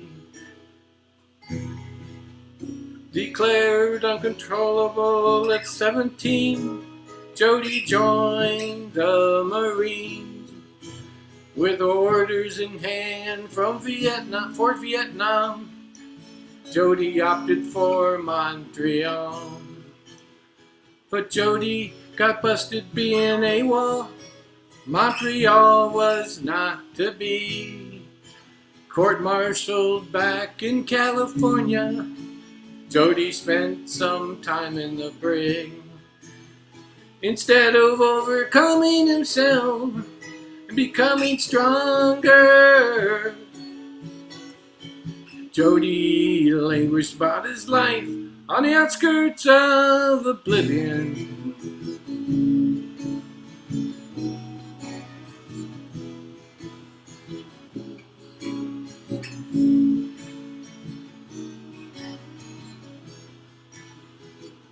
Jody went to college, got married and had a kid, striving for enlightenment in Madtown, USA. Left wife and a State Street room, ingesting Zarathustra and weed. Spent that summer in New York City with a classmate, Anais Nin.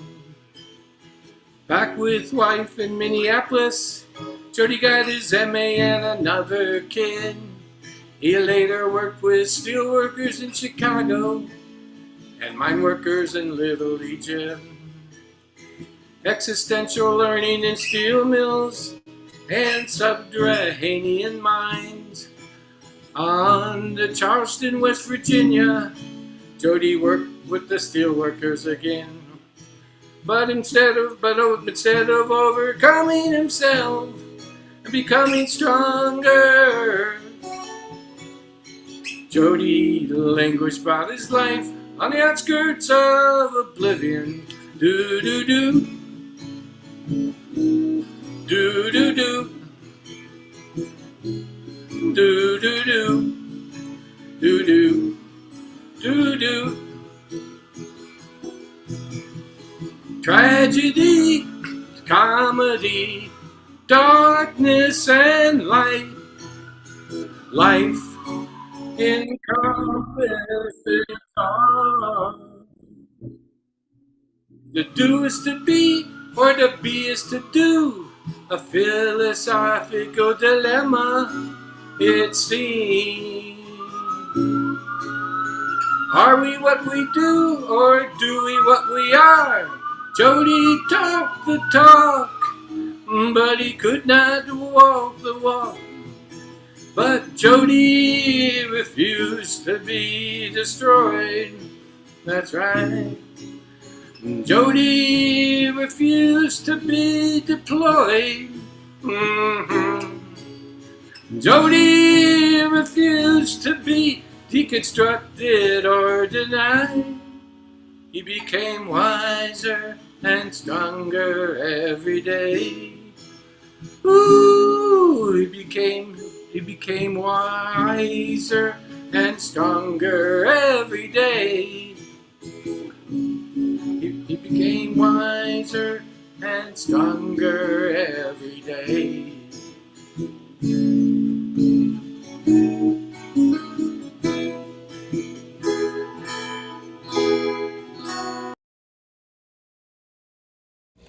I love the fact that the sirens just came in right at the right time. It sounded like they were singing background for him, right? Unmute yourself, give it up for Bill Elkins. Yes. Kind of unsettling to hear those sirens. Back to life here in Long Beach. Yeah. Thanks for being here again, Bill. I always like how you take us back to the roots of so much poetry and storytelling. And the other thing I liked was watching dusk happen in your in the background through the course of this event tonight. It's gone from sundown to night, and see the lights come up, and nice flavor. Yeah, I love it down here. That is very astute of you, Jedi Master. That is usually how. That's why I said arguably the dopest background in the business, because we can see as the show starts through the evening, we can see the sun setting in LA and the lights coming on in the city in Long Beach. So that's absolutely beautiful. The way you always deliver your music, I love that you sing so matter of factly, right? And you and the tones that you play with your guitar, it's just it really is. This is why I call you the folk singer of our generation, sir, because you are so dedicated to those tones, and you play them masterfully. Thank you so much for what you do. Really, and I look forward to all the incredible songs that you are going to write and share with us. Thank you. All right. So there were some folks that were on the list that jumped. So we have 5 folks on the list, and then we'll try to get to the good luck round. I will jump into the cipher this evening for the folks who are interested. All right. Coming up next, this artist has come through, and I see that she makes sure that she is on the list, both artist and view. She's like, yo, I'm not going to miss it. Y'all going to make sure y'all go get this work. And we are here for it. I appreciate you so very much for making sure you made the time to come back. The one and only Aaliyah Smith is back in the building. Come on, let these folks know where they can find you. Great to see you. Please take it away. Thank you. You can find me. I'll put my Instagram in the comments, but I want to first shout out a lot of everyone that went today, but also the past few weeks as I've been coming.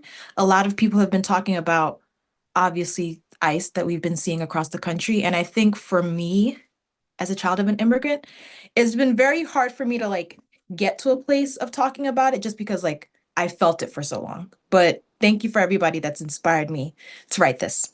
My poem today is Under the Same Sun. We are all birthed under the same sun, forever united by the blood within. Red like the sky we shared years ago, red like the flag we pledged to, reminding us no matter the coast, if one state suffers, we all do. We breathe the same air. The sharp cold from a recent snowstorm covered many states with ice, the kind that keeps us still and frozen, frozen like the fear of our mothers we know too well. I'm walking on a chalk line, they say. White lines creating borders that don't exist. Invisible to natives, made visible by the haters. Hate so strong it lasts generations. 40 years my mother walked in fear, doing it the quote unquote right way. But there is no right way when running from threats, only a white way. Just wait. They don't care for the guns in your face. Cross the lines we create and we have barrels awaiting your fate. Not those barrels that we send back home that we fill with water to nourish us. Fully loaded guns equipping our legal gang members, far worse than the ones in your homeland. Something you will never be, legal, something you are assumed to be, gang members, all because you could not wait. My mother waited for 40 years, patience stronger than those hunting her. I cried during study hall in 2016 with my tribe of children of immigrants. How could we face the reality we may see our parents in shackles? The parents who taught us to be model citizens, citizens that would turn on our own. People are beginning to be outraged by ICE in 2026. As they attack citizens, we begin to see the white fear. The fear that comes when blood spattered is from someone pale. A pail of water seems harmless. The majority of us were made up of 70%, but our parents know the weight of a pail. The ones they carried from water source to home, they know the weight of water, so they taught us the fate of ice. In our blood, we have always felt fear, since ice was water back in 2003. In the beginning, we felt fear.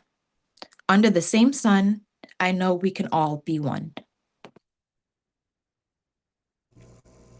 Y'all heard that, huh? I know y'all heard that. Unmute yourself, give it up for Aliyah. I know y'all heard Yes. Great job, that shit. Aaliyah. Keep speaking your truth, girl. That was beautiful. Amazing. Hmm.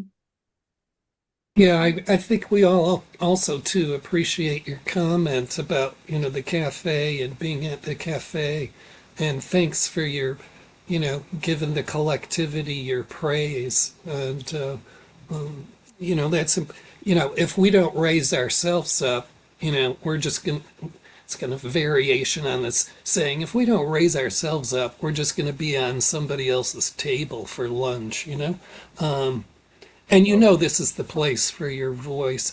I really liked uh, how you structured your poem, where you set out, you explained and illustrated the whole conflict in its many aspects. And then you had a really great ending to your poem with the affirmation. That was really classic, and it really made the whole poem so very effective. Absolutely. Absolutely. Real quick, Aaliyah, I'm coming back at you. Can you go back to the water line, carrying the buckets of water, Thank you. please? One Thank more you. time. Okay. It's right here. Okay. A pail of water seems harmless. The majority of us were made up of 70%. But our parents know the weight of a pail, the ones they carried from water source to home. They knew the weight of water, so they taught us the fate of ice. See. Thank you for that. Yo, that's just funny. um, you said we breathe the same air. Hate so long it lasts generations, right? Barrels awaiting your fate, not the ones that you sent home, right? Legal gang members. Let's just all resonate on that right there. Legal gang members. Sometimes they wear badges. We begin to see the white fear.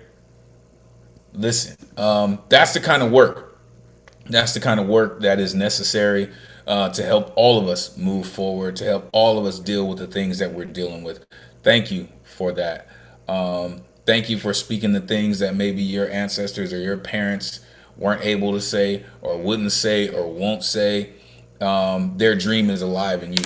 So thank you. Thank you for doing what you do and sharing it with us. Don't be a stranger. All right, let's keep it going. Coming up next, Jersey in the building.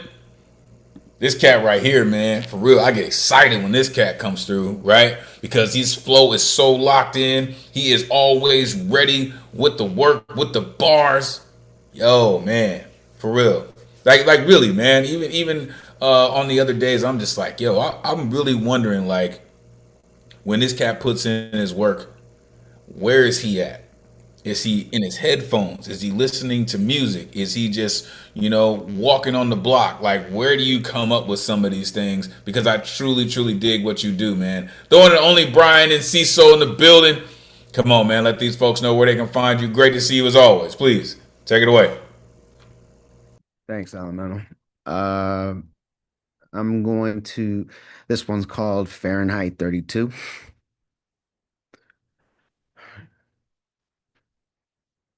Senseless violence against innocent ain't common sense. Lying with a straight face, keep acting dense. Keep diverting, and I'ma poke you in the eyelids. That's why I say fuck ICE, the IDF, and ISIS. Smile on my face while raising the middle finger at them intentions demonic. Lay in that coffin and go rot in it. I'm ethically apathetic to your rhetoric. There, I said it, no regretting it. Don't you forget it, don't misinterpret.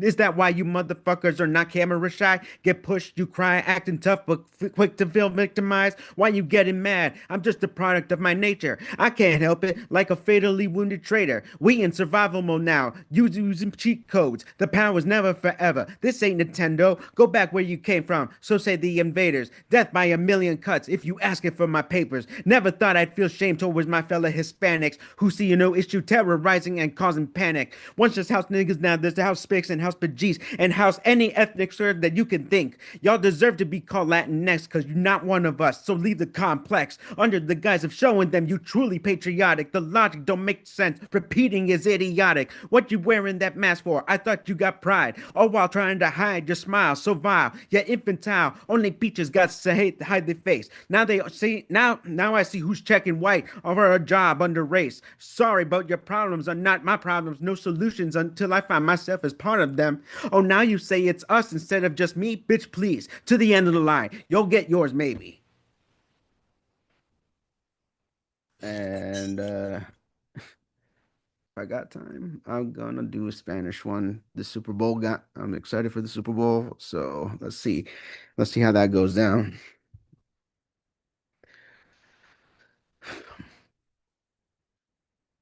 Cuidado porque ahí vienen los fucking taraos. Dicen que soy maga más que soy hispano. No soy doctor, pero pienso que sus cabezas están rotos. Lo veo llorando, pregunto, ¿qué pasa, bobo? Mi familia no quiere nada tener conmigo. Puso muchos años para que me ven como un gringo. Todos me miran más como mi nariz lleno con moco. Y cuando yo explico, todos me llaman loco. Hablo con duro R y me quitó el acento. Todo para que creen que si yo tengo mis documentos. Perdí amigos, todo porque han que votó. Tengo nadie a confiar, pero los idiotas como yo. Métete en la cabeza, eres latino primera, ilegal segundo y americano último. Oye, gorro rojo, ¿por qué te llores? Tu hombre ganó, y ahora ¿dónde están tus flores? Pensaste que te van a conocer simplemente como uno de ellos. Hay que simple tu mente es. También amargándote siempre es fácil. No paras a pensar como tienes ADHD. Una vez no fue suficiente para que te comprende. El segundo vez entendiste, pero fue muy tarde. No regreso sin peso o te caíste en preso. Supongo, repite por todos tus más hechos. No entiendes, haces a mí nunca me va a pasar. Siempre hablas hasta que te arrestan, charlatán. No crees todo lo que te dicen, no tienen respuestas. Ay, eso no fue mencionado del Padre Nuestro. Un ídolo de oro, orino, el mismo color. Van a casi el mismo uno con menos dolor. Dicen que son cristianos, pero tienen cruces chueco. Porten más como Judas dándote un beso.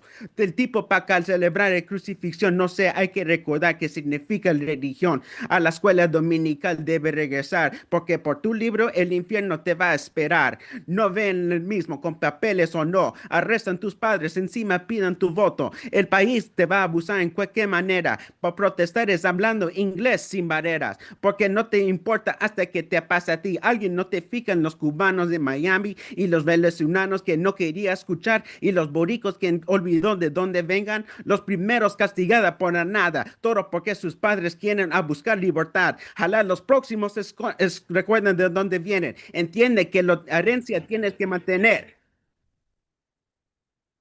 That's still more, but I'm telling you, man. Yo, unmute yourself. Give it up for Brian and Cecil. thank you. Amazing. Thank you. Thank Come on, Jersey. We love to see it. Well, I really like the first poem because, it's this kind of classic thing about tearing apart the hypocrisy.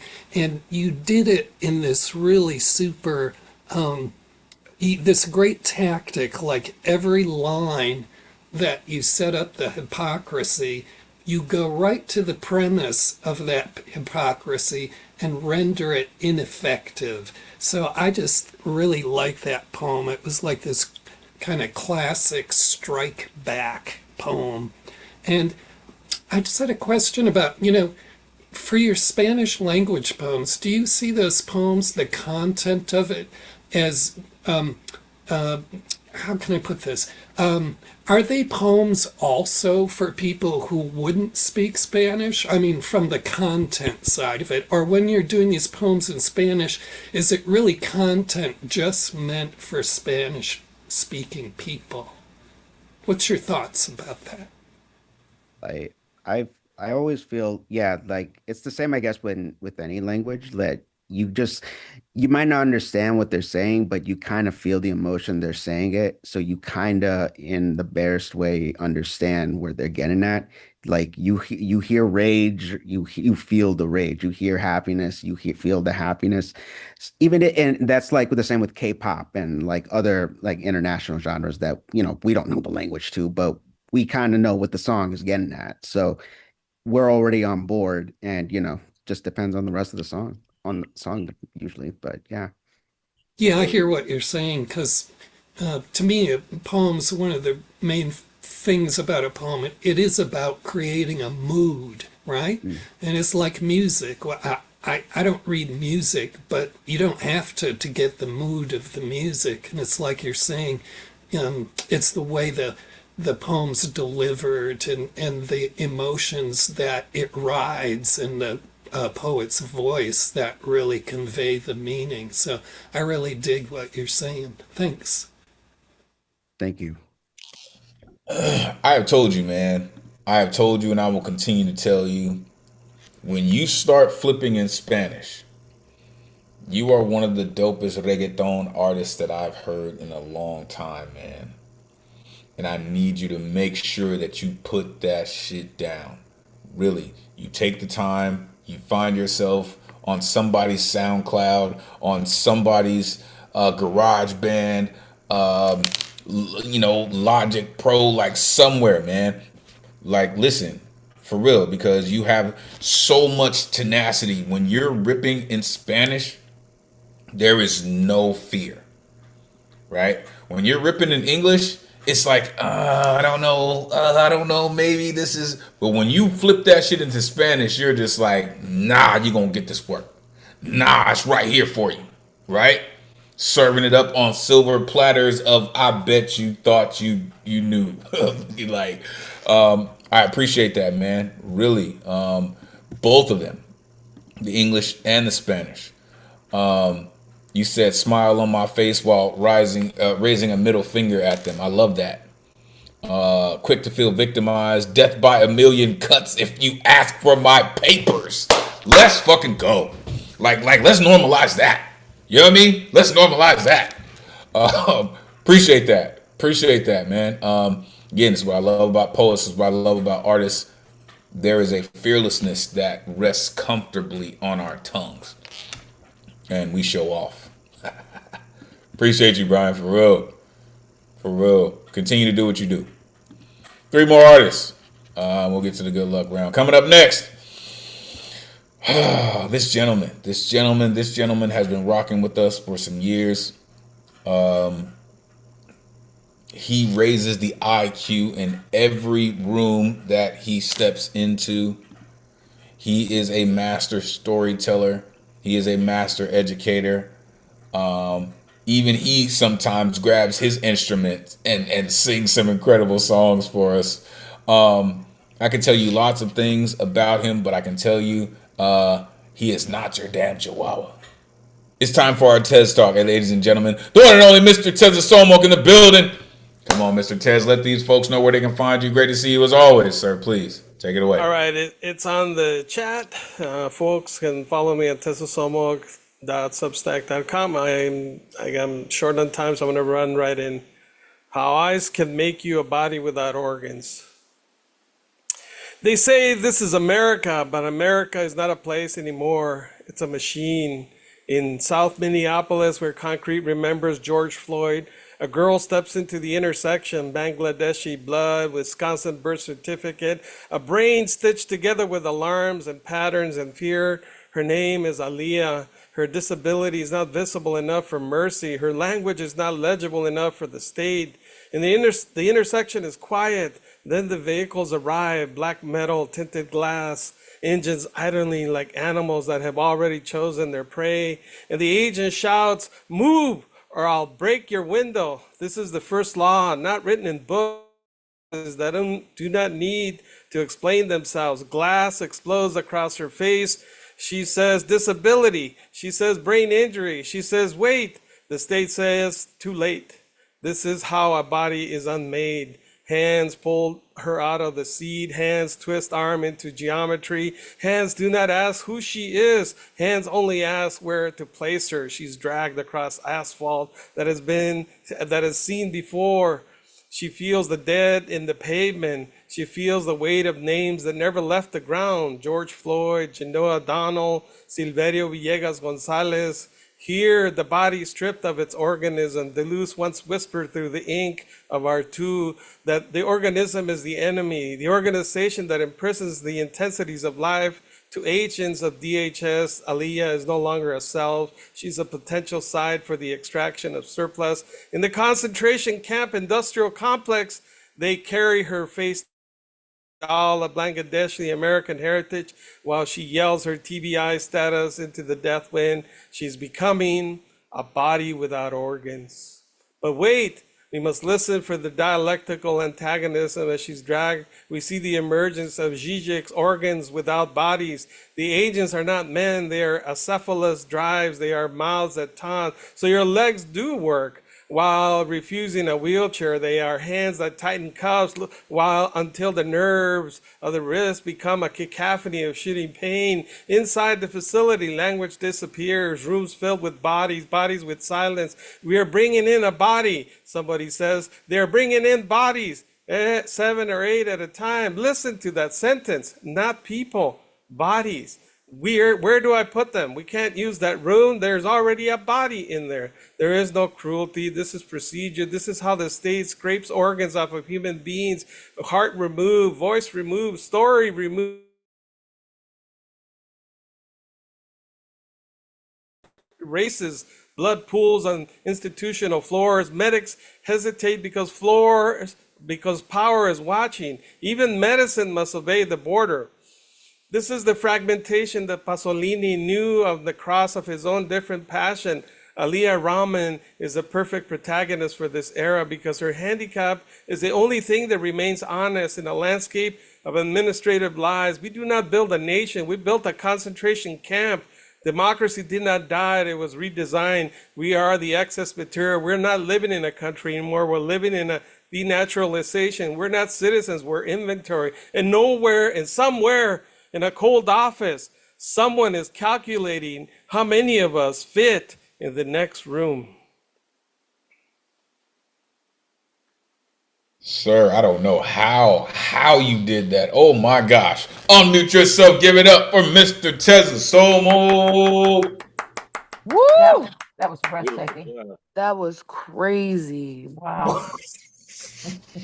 Real. I was not ready. Talk about dropping the mic. Woo. Yeah, that's the.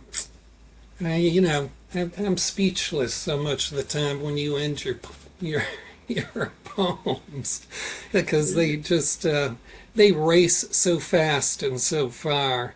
I mean, just the title of that was sensational to begin with, but it's really important to have a voice like yours, with its incredible focus and its the kind of poetic muscle that gets exercised as you work your way through these kind of expositions. It's just a really important kind of a display.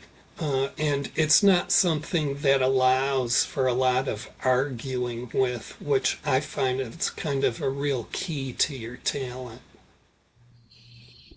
Yeah. Thank you, sir. You have such a matter of factual style. And this one came out just screaming like an infant. America is not a place anymore, it's a machine. This is how a body is unmade. He mentioned the dialectical antagonism. Inside the facility, language disappears. There is no cruelty. This is procedure. Blood pools on institutional floors. We're not citizens. We're inventory. Let that sink into the back of your throat. Thank you, Mr. Tez, for doing what you do and how you do it, sir. You're absolutely amazing. All right, let's keep it going. 2 more artists on the guaranteed list. Coming up next, this gentleman right here has his own particular flow. Released an album recently. Also released a book, a co-authored book. This gentleman, he just puts it in, man. Like, I love when he comes through. He's one of those fearless kind of cats who also has his flow locked in. Prepare yourself. The one and only Douglas Kayla is in the building. Come on, man. Let these folks know where they can find you. Great to see you as always. Please, take it away. What's up, guys? How's it going? So this piece is a bit different from what, conceptually. I went in a different direction conceptually with this one. It's called Ensnared by Darkness, Mesmerized by Light. I know what it means to be tempted by the dark, giving in to my base nature, reacting instead of responding, impulsivity blinding me to decorum. A candied apple, dangling in front of me, one bite to a slippery slope. I know what it means to give in to both anger and anguish, to feel so slighted that everything seems personal, an affront to my core belief systems and morality. I know what it means to dread commotion, to crave perpetual solitude, beauty in isolation, secluded from other people's voices and their questionable choices. I know that I can't become that which I vehemently despise, a corrosive, belligerent curmudgeon, not old in body but stale in mind, psychology warped by grief and inverted by hatred. Even with the full breadth of knowledge and wisdom, desire is still unwavering, steadfast in its commitment to obstruct my narrative, set me on a crash course toward implosion as collateral damage erupts with shards splintering, fatally bruising those I love and trust. I know that I am the keeper of my destiny, exercising my free will to bend my own reality and live my greatest timeline, my shine, undimmed by an inclement forecast. Yeah. That's what I'm talking about, man. That's what I'm talking about. Unmute yourself. Give it up for Douglas Kayla. Thank you. Yeah, more. I never really get tired of listening to poems about self-actualization. And you always have this great declamatory delivery too, so it's easy to take. For sure. Make sure you are checking in on the chat. This is for everyone. Make sure you're checking in on the chat. This is an active community. We really do this for real. This is an engaging and an engaged community, right? So make sure you're checking the chat because folks are picking up on the fire that you're putting down. Douglas, like, to me, it starts with the first line, right? Like when you, and I know maybe I'm dating myself, so forgive me, but when you put a key in the ignition and you turn it, right? It's kind of like that. That's how first lines are to me, right? The first lines are that key in the ignition, and then you turn it, and that's where the rest of the poem comes from, right? You said, I know what it means to be tempted by the dark. Like you almost sound like Bane writing a poem. You know what I mean? Like I appreciate that for real, right? Desire is still unwavering. Live my greatest timeline. Like I think you need to really sit with that, cultivate that. That could just easily just be put on a shirt, man. You know, I'm living my timeline. Like that's just really really dope. Thank you for doing what you do. Thank you for staying dedicated to it and taking the time for coming to hang out with us, man. Don't be a stranger. You got work. Appreciate you. All right, last artist on the guaranteed list. Could say lots about this dude, man. Outlaw in the building, Slam Master of the World, future Poet Laureate of Earth, my Slam Master. This dude, man, for real. Shout out the Jarheads, man. All the veterans in the building, in the world. Just prepare yourself, man. I have learned so much from this dude. I continue to learn from this cat. He inspires me, and he's just about to do something with these airwaves. So prepare yourself for the one and only CP Mays in the building. Come on, man. Let these folks know what it really is. Come on, folks. Take it away. Hey, y'all could follow me at CP Mays, just like one word spelled all the way out. Second and for Sundays, I host Bottoms Up with Poetry Global Network. So check us out, poetryglobalnetwork.com, events page. Come check us out this Sunday. All right. Surrealism, may I see your ID, please? Salvador Dali's in the club watching MC Escher spinning records from the DJ booth. Picture it. Picture an apolitical Jesus valet parking the Bible he wrote up in on at this club called Revelations. He smells like Giorgio Armani cologne, the expensive kind. He's rocking a Giorgio Armani soft wool pinstripe, soft model, light gray, size 40 suit.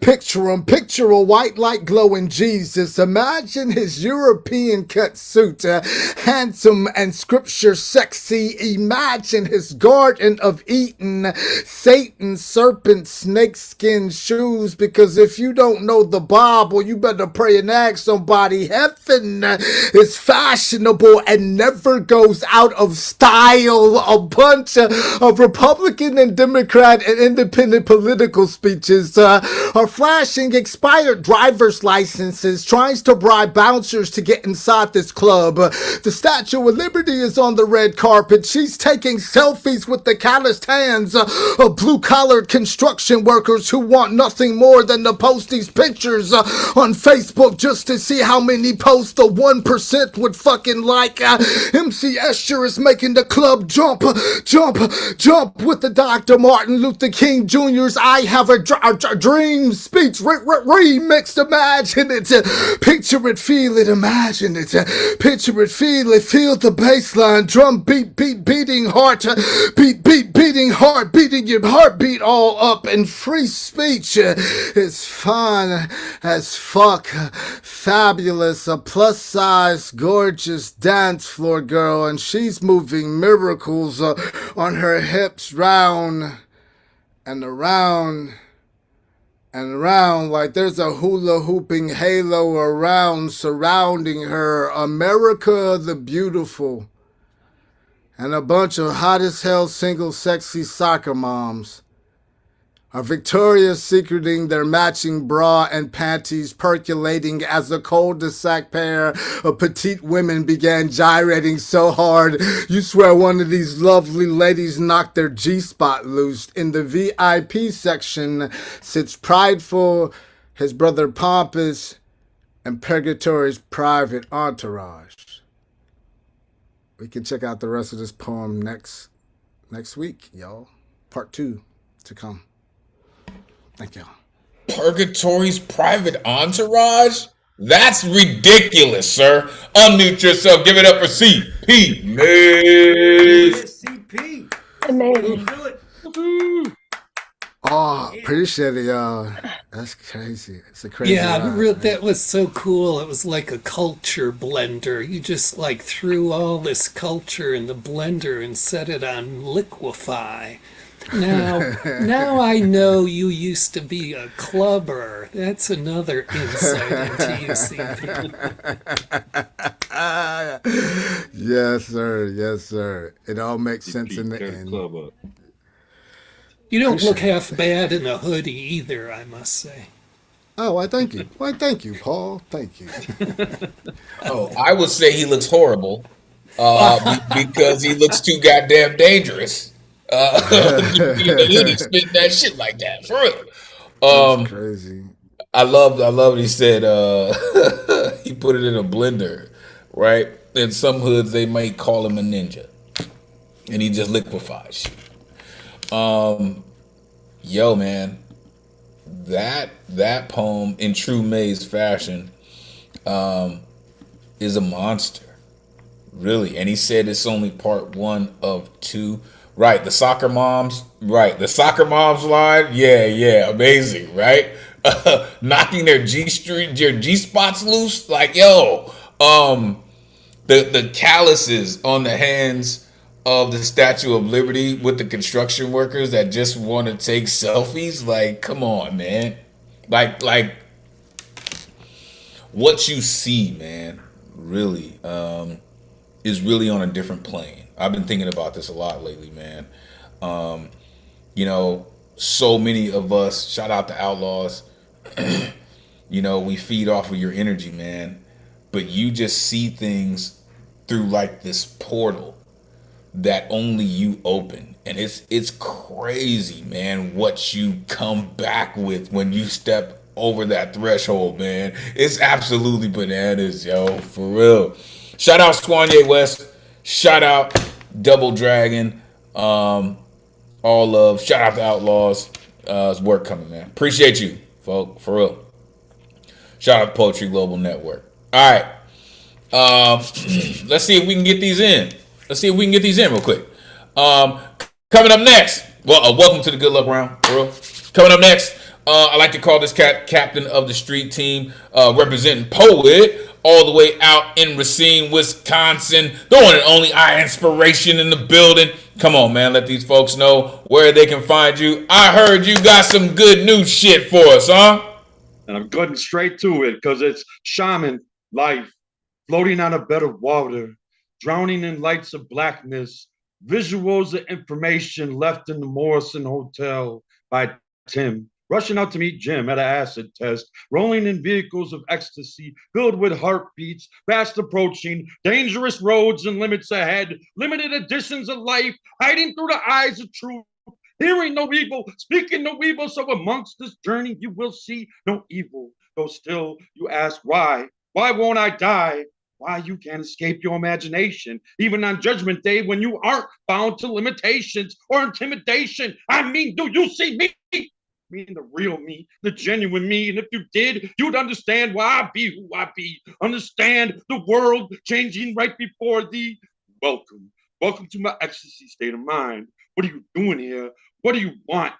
Uniqueness, something exciting, something new, am I right? Of course I am. I know what you want. You want ecstasy, desire with dreams, yet things are not exactly what they seem. Let's recreate the world, turn it into a palace of perfection. And even when it burns, the palace imagination is still on the rise. Will you dig it? Will you open doors before they're slammed in your face? You want something exciting and something new, and I gave it to you. I gave you ecstasy. I gave you love to the maximum because I do it all with you.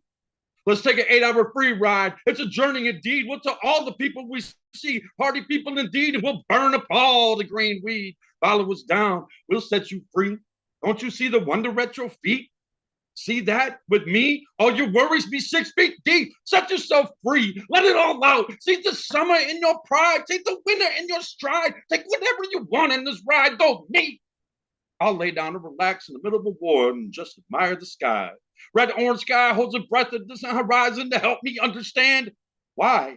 Why must we come from the deep end of reality, the deep end of this cosmic joke, and learn to accept, to meditate, to relax, learn how to love instead of just learning how to live. See, I come from the deep to stretch the mind in all different ways. Experience, It's all about experience, all about now. Anytime, anywhere, I just aim high. Sick of rising other worlds besides mine. Yeah, I do.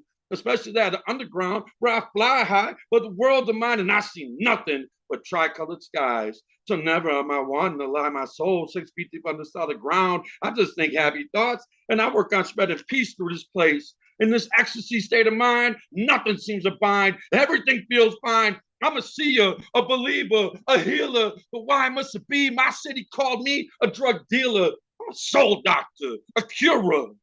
My finest work in the ultra state of mind. When I'm one with my soul, then I had total access to this hidden reality and I could flow.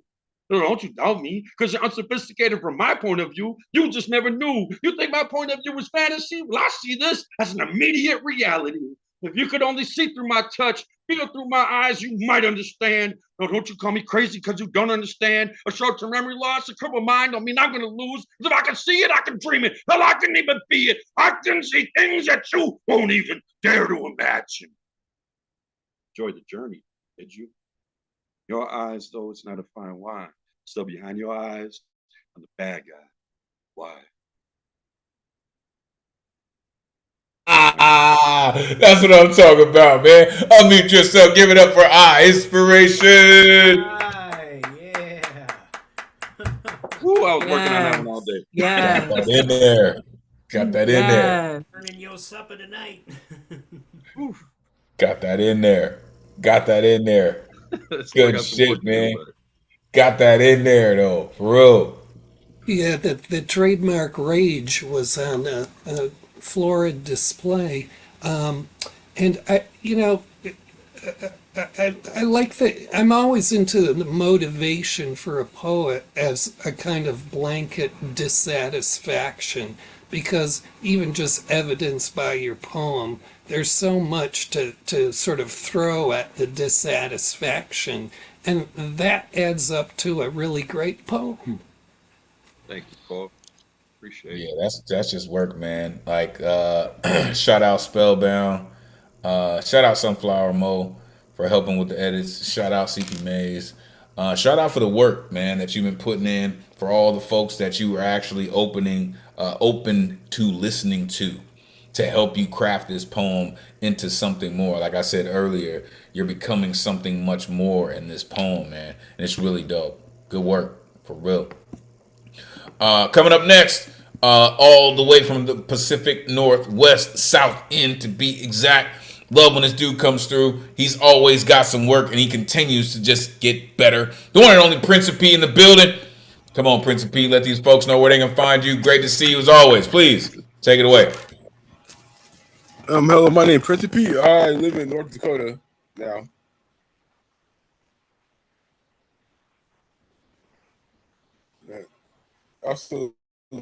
I will share 2 poems tonight.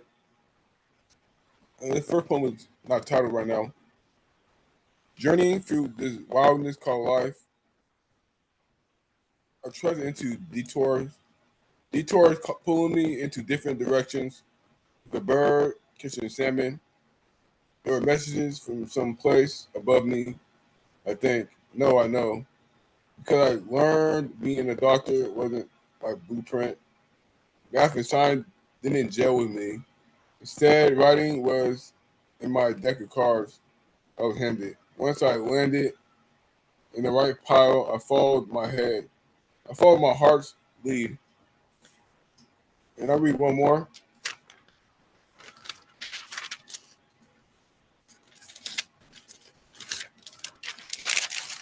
I am surrounded by complete silence, far from noise, far from distractions. Yet I can't escape the thoughts ringing within. The ones on my neurons, in their daily ritual, will become accustomed to my acceptance of them, turn it into limiting beliefs. You can't do it. Voice, another rambling about giving in 21st century events is not far from now, where I starting to not listen to those monsters because I'm in sync with me now. Thank you. Oh, that's a really, really dope sentiment. I'm in sync with me now. That's a really, really dope sentiment.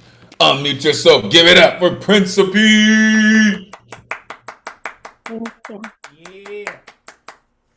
Yeah, that's the line that got caught in the web of my brain too. It's such a beautiful sentiment too, and just glad you made it back here tonight, Principe. Thanks for those poems. I think we keep hearing some, this kind of continuous evolution in your work. You've been playing, last time you were here, you were playing with a kind of a much shorter version of the poems and stuff. And it's great to hear poets when they start stretching their creative legs and, kind of going in different directions, and then, want to come back to kind of home base and incorporate what they learned by going way out on the edge somewhere and coming back and kind of bringing that close to heart and strengthening their work that way.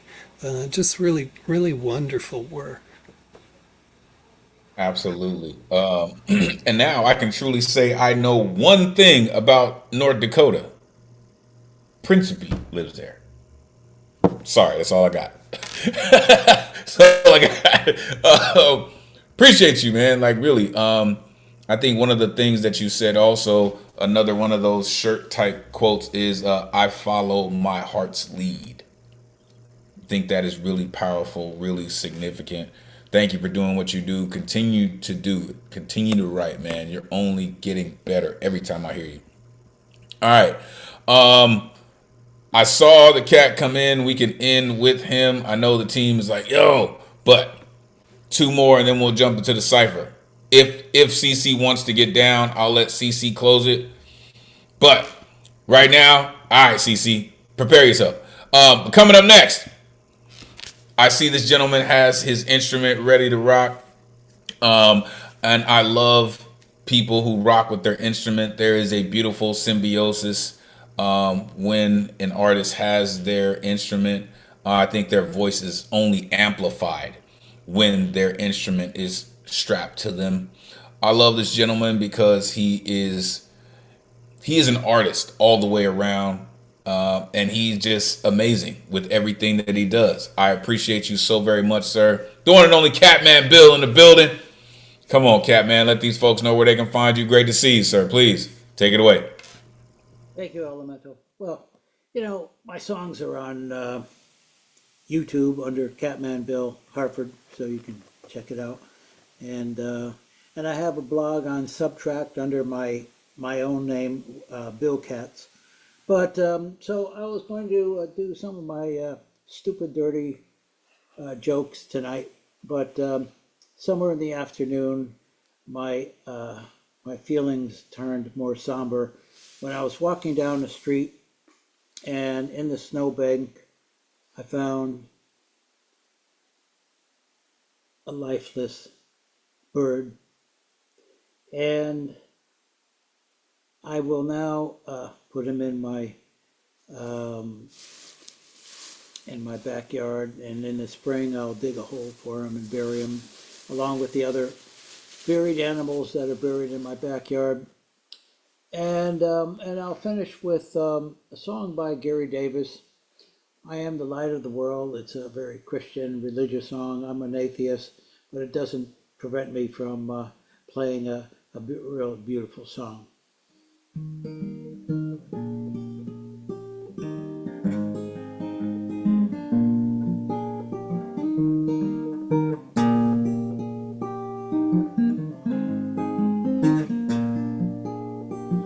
Just as long as I'm in this world, I am the light of this world. Just as long as I'm in this world, I am the light of this world. You say you don't believe in Jesus, not a word he said. When he came on down to Lazarus' grave, raised him up from the dead. Just as long as I'm in this world, I am am the light of this world, just as long as I'm in this world. I am the light of this world. I've got fiery fingers and I've got fiery hands.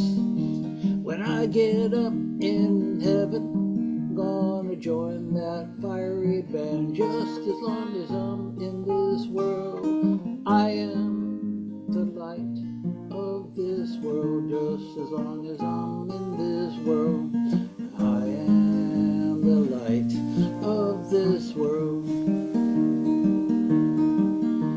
Prayer is the key to heaven. Faith unlocks the door.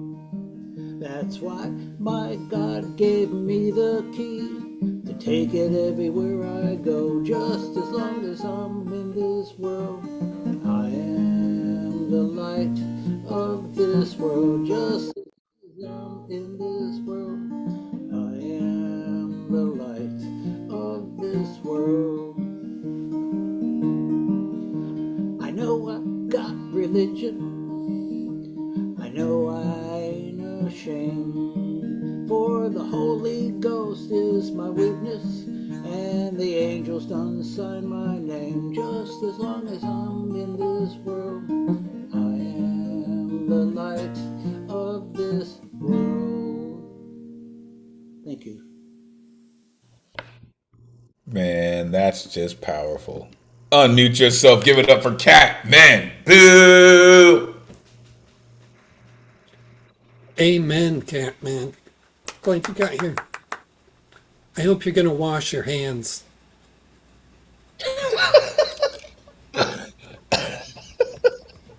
Thank you.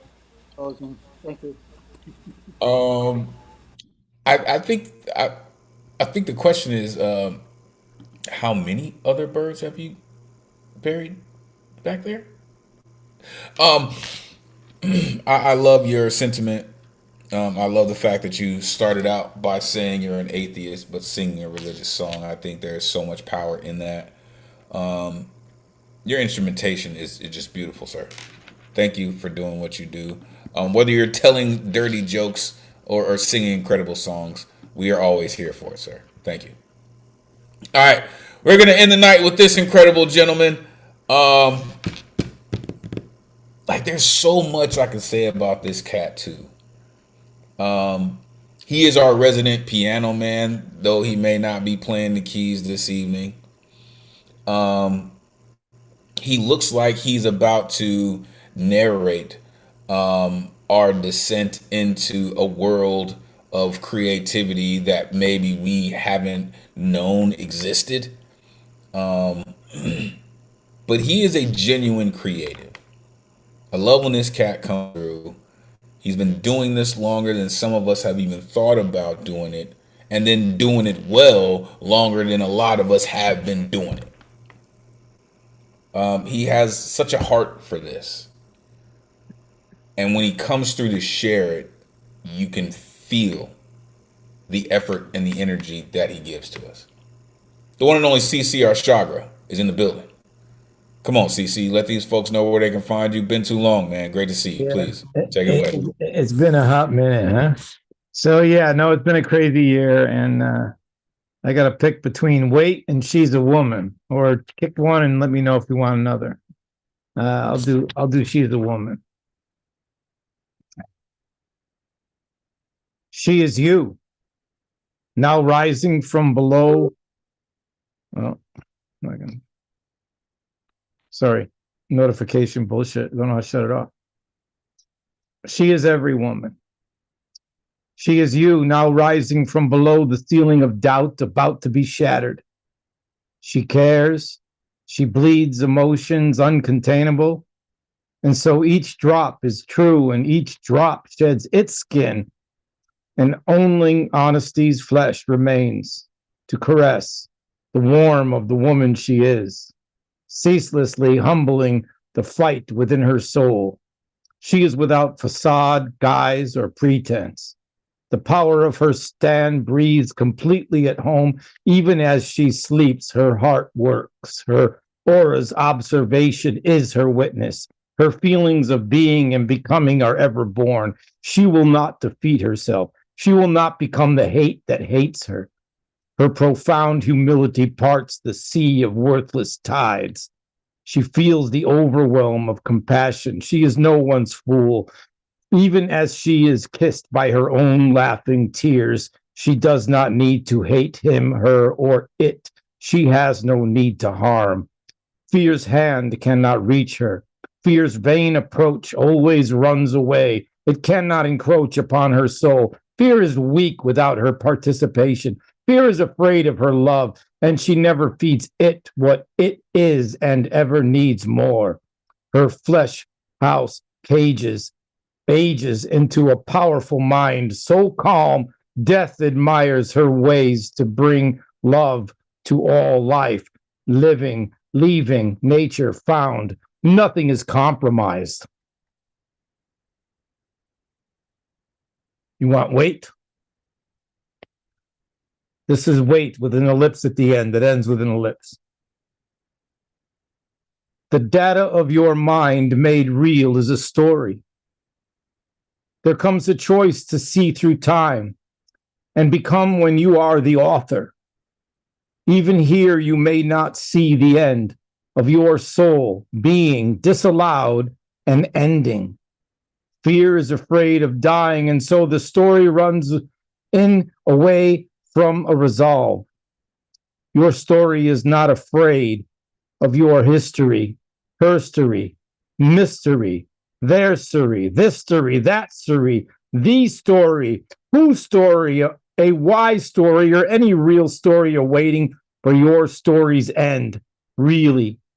Yet, at any given moment, in between the cracks of time, the plights of space where death is born, within mass blood and bones and form, within seen and unseen particles of matter, your soul is a story that once upon a time never began as anything more than love, waits, heals everything, remembers gratitude, lets go, owns no one or thing, keeps only what harm chooses to hold, and here discovers what is lost, what is found, what now has no value, what is and was use. And all the while you are the end of what harm transcribed, and was endlessly forsaken with eyes wide shut as the data of life lived you as you thought you controlled it, as you missed every moment to create. Love is the story that could have always fallen to die true. Wait, here comes. See.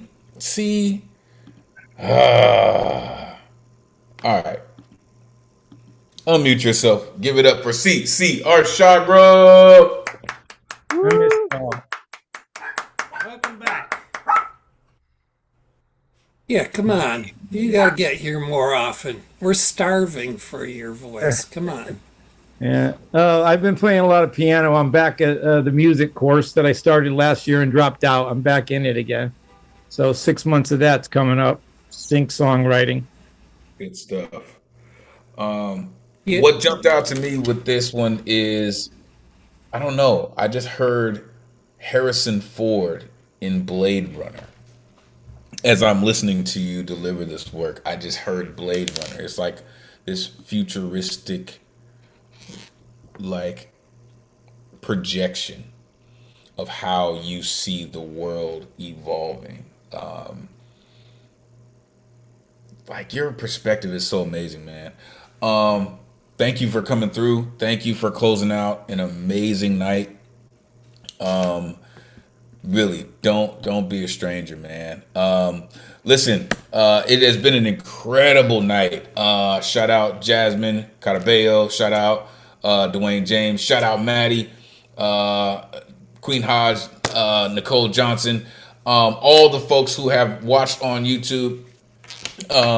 Listen, I'm going to jump into a cipher for the folks who want to hang out for a few minutes. So stay tuned after we in the live stream. It has been an amazing night. Thank you so much for all that you do and continue to do. You are absolute geniuses. You make me feel like I have the greatest job in the world for hanging out with a bunch of poetic geniuses. For real. Thank you for what you do. And we are going to end the night like this until we meet again. May this energy we conjured this evening supercharge the rest of your week. Take this power, inspire others, energize creativity as we all hope to do through the spirit of Miguel Agarin. Your voice is appreciated, necessary, and always valuable in this space. Thank you for sharing it with us. Never forget, cowards get buried here, and we reclaim our strength through our fearlessness. On behalf of the greatest community in the world, it has truly been a pleasure spending Thursday night with y'all. Until next week, peace and blessings.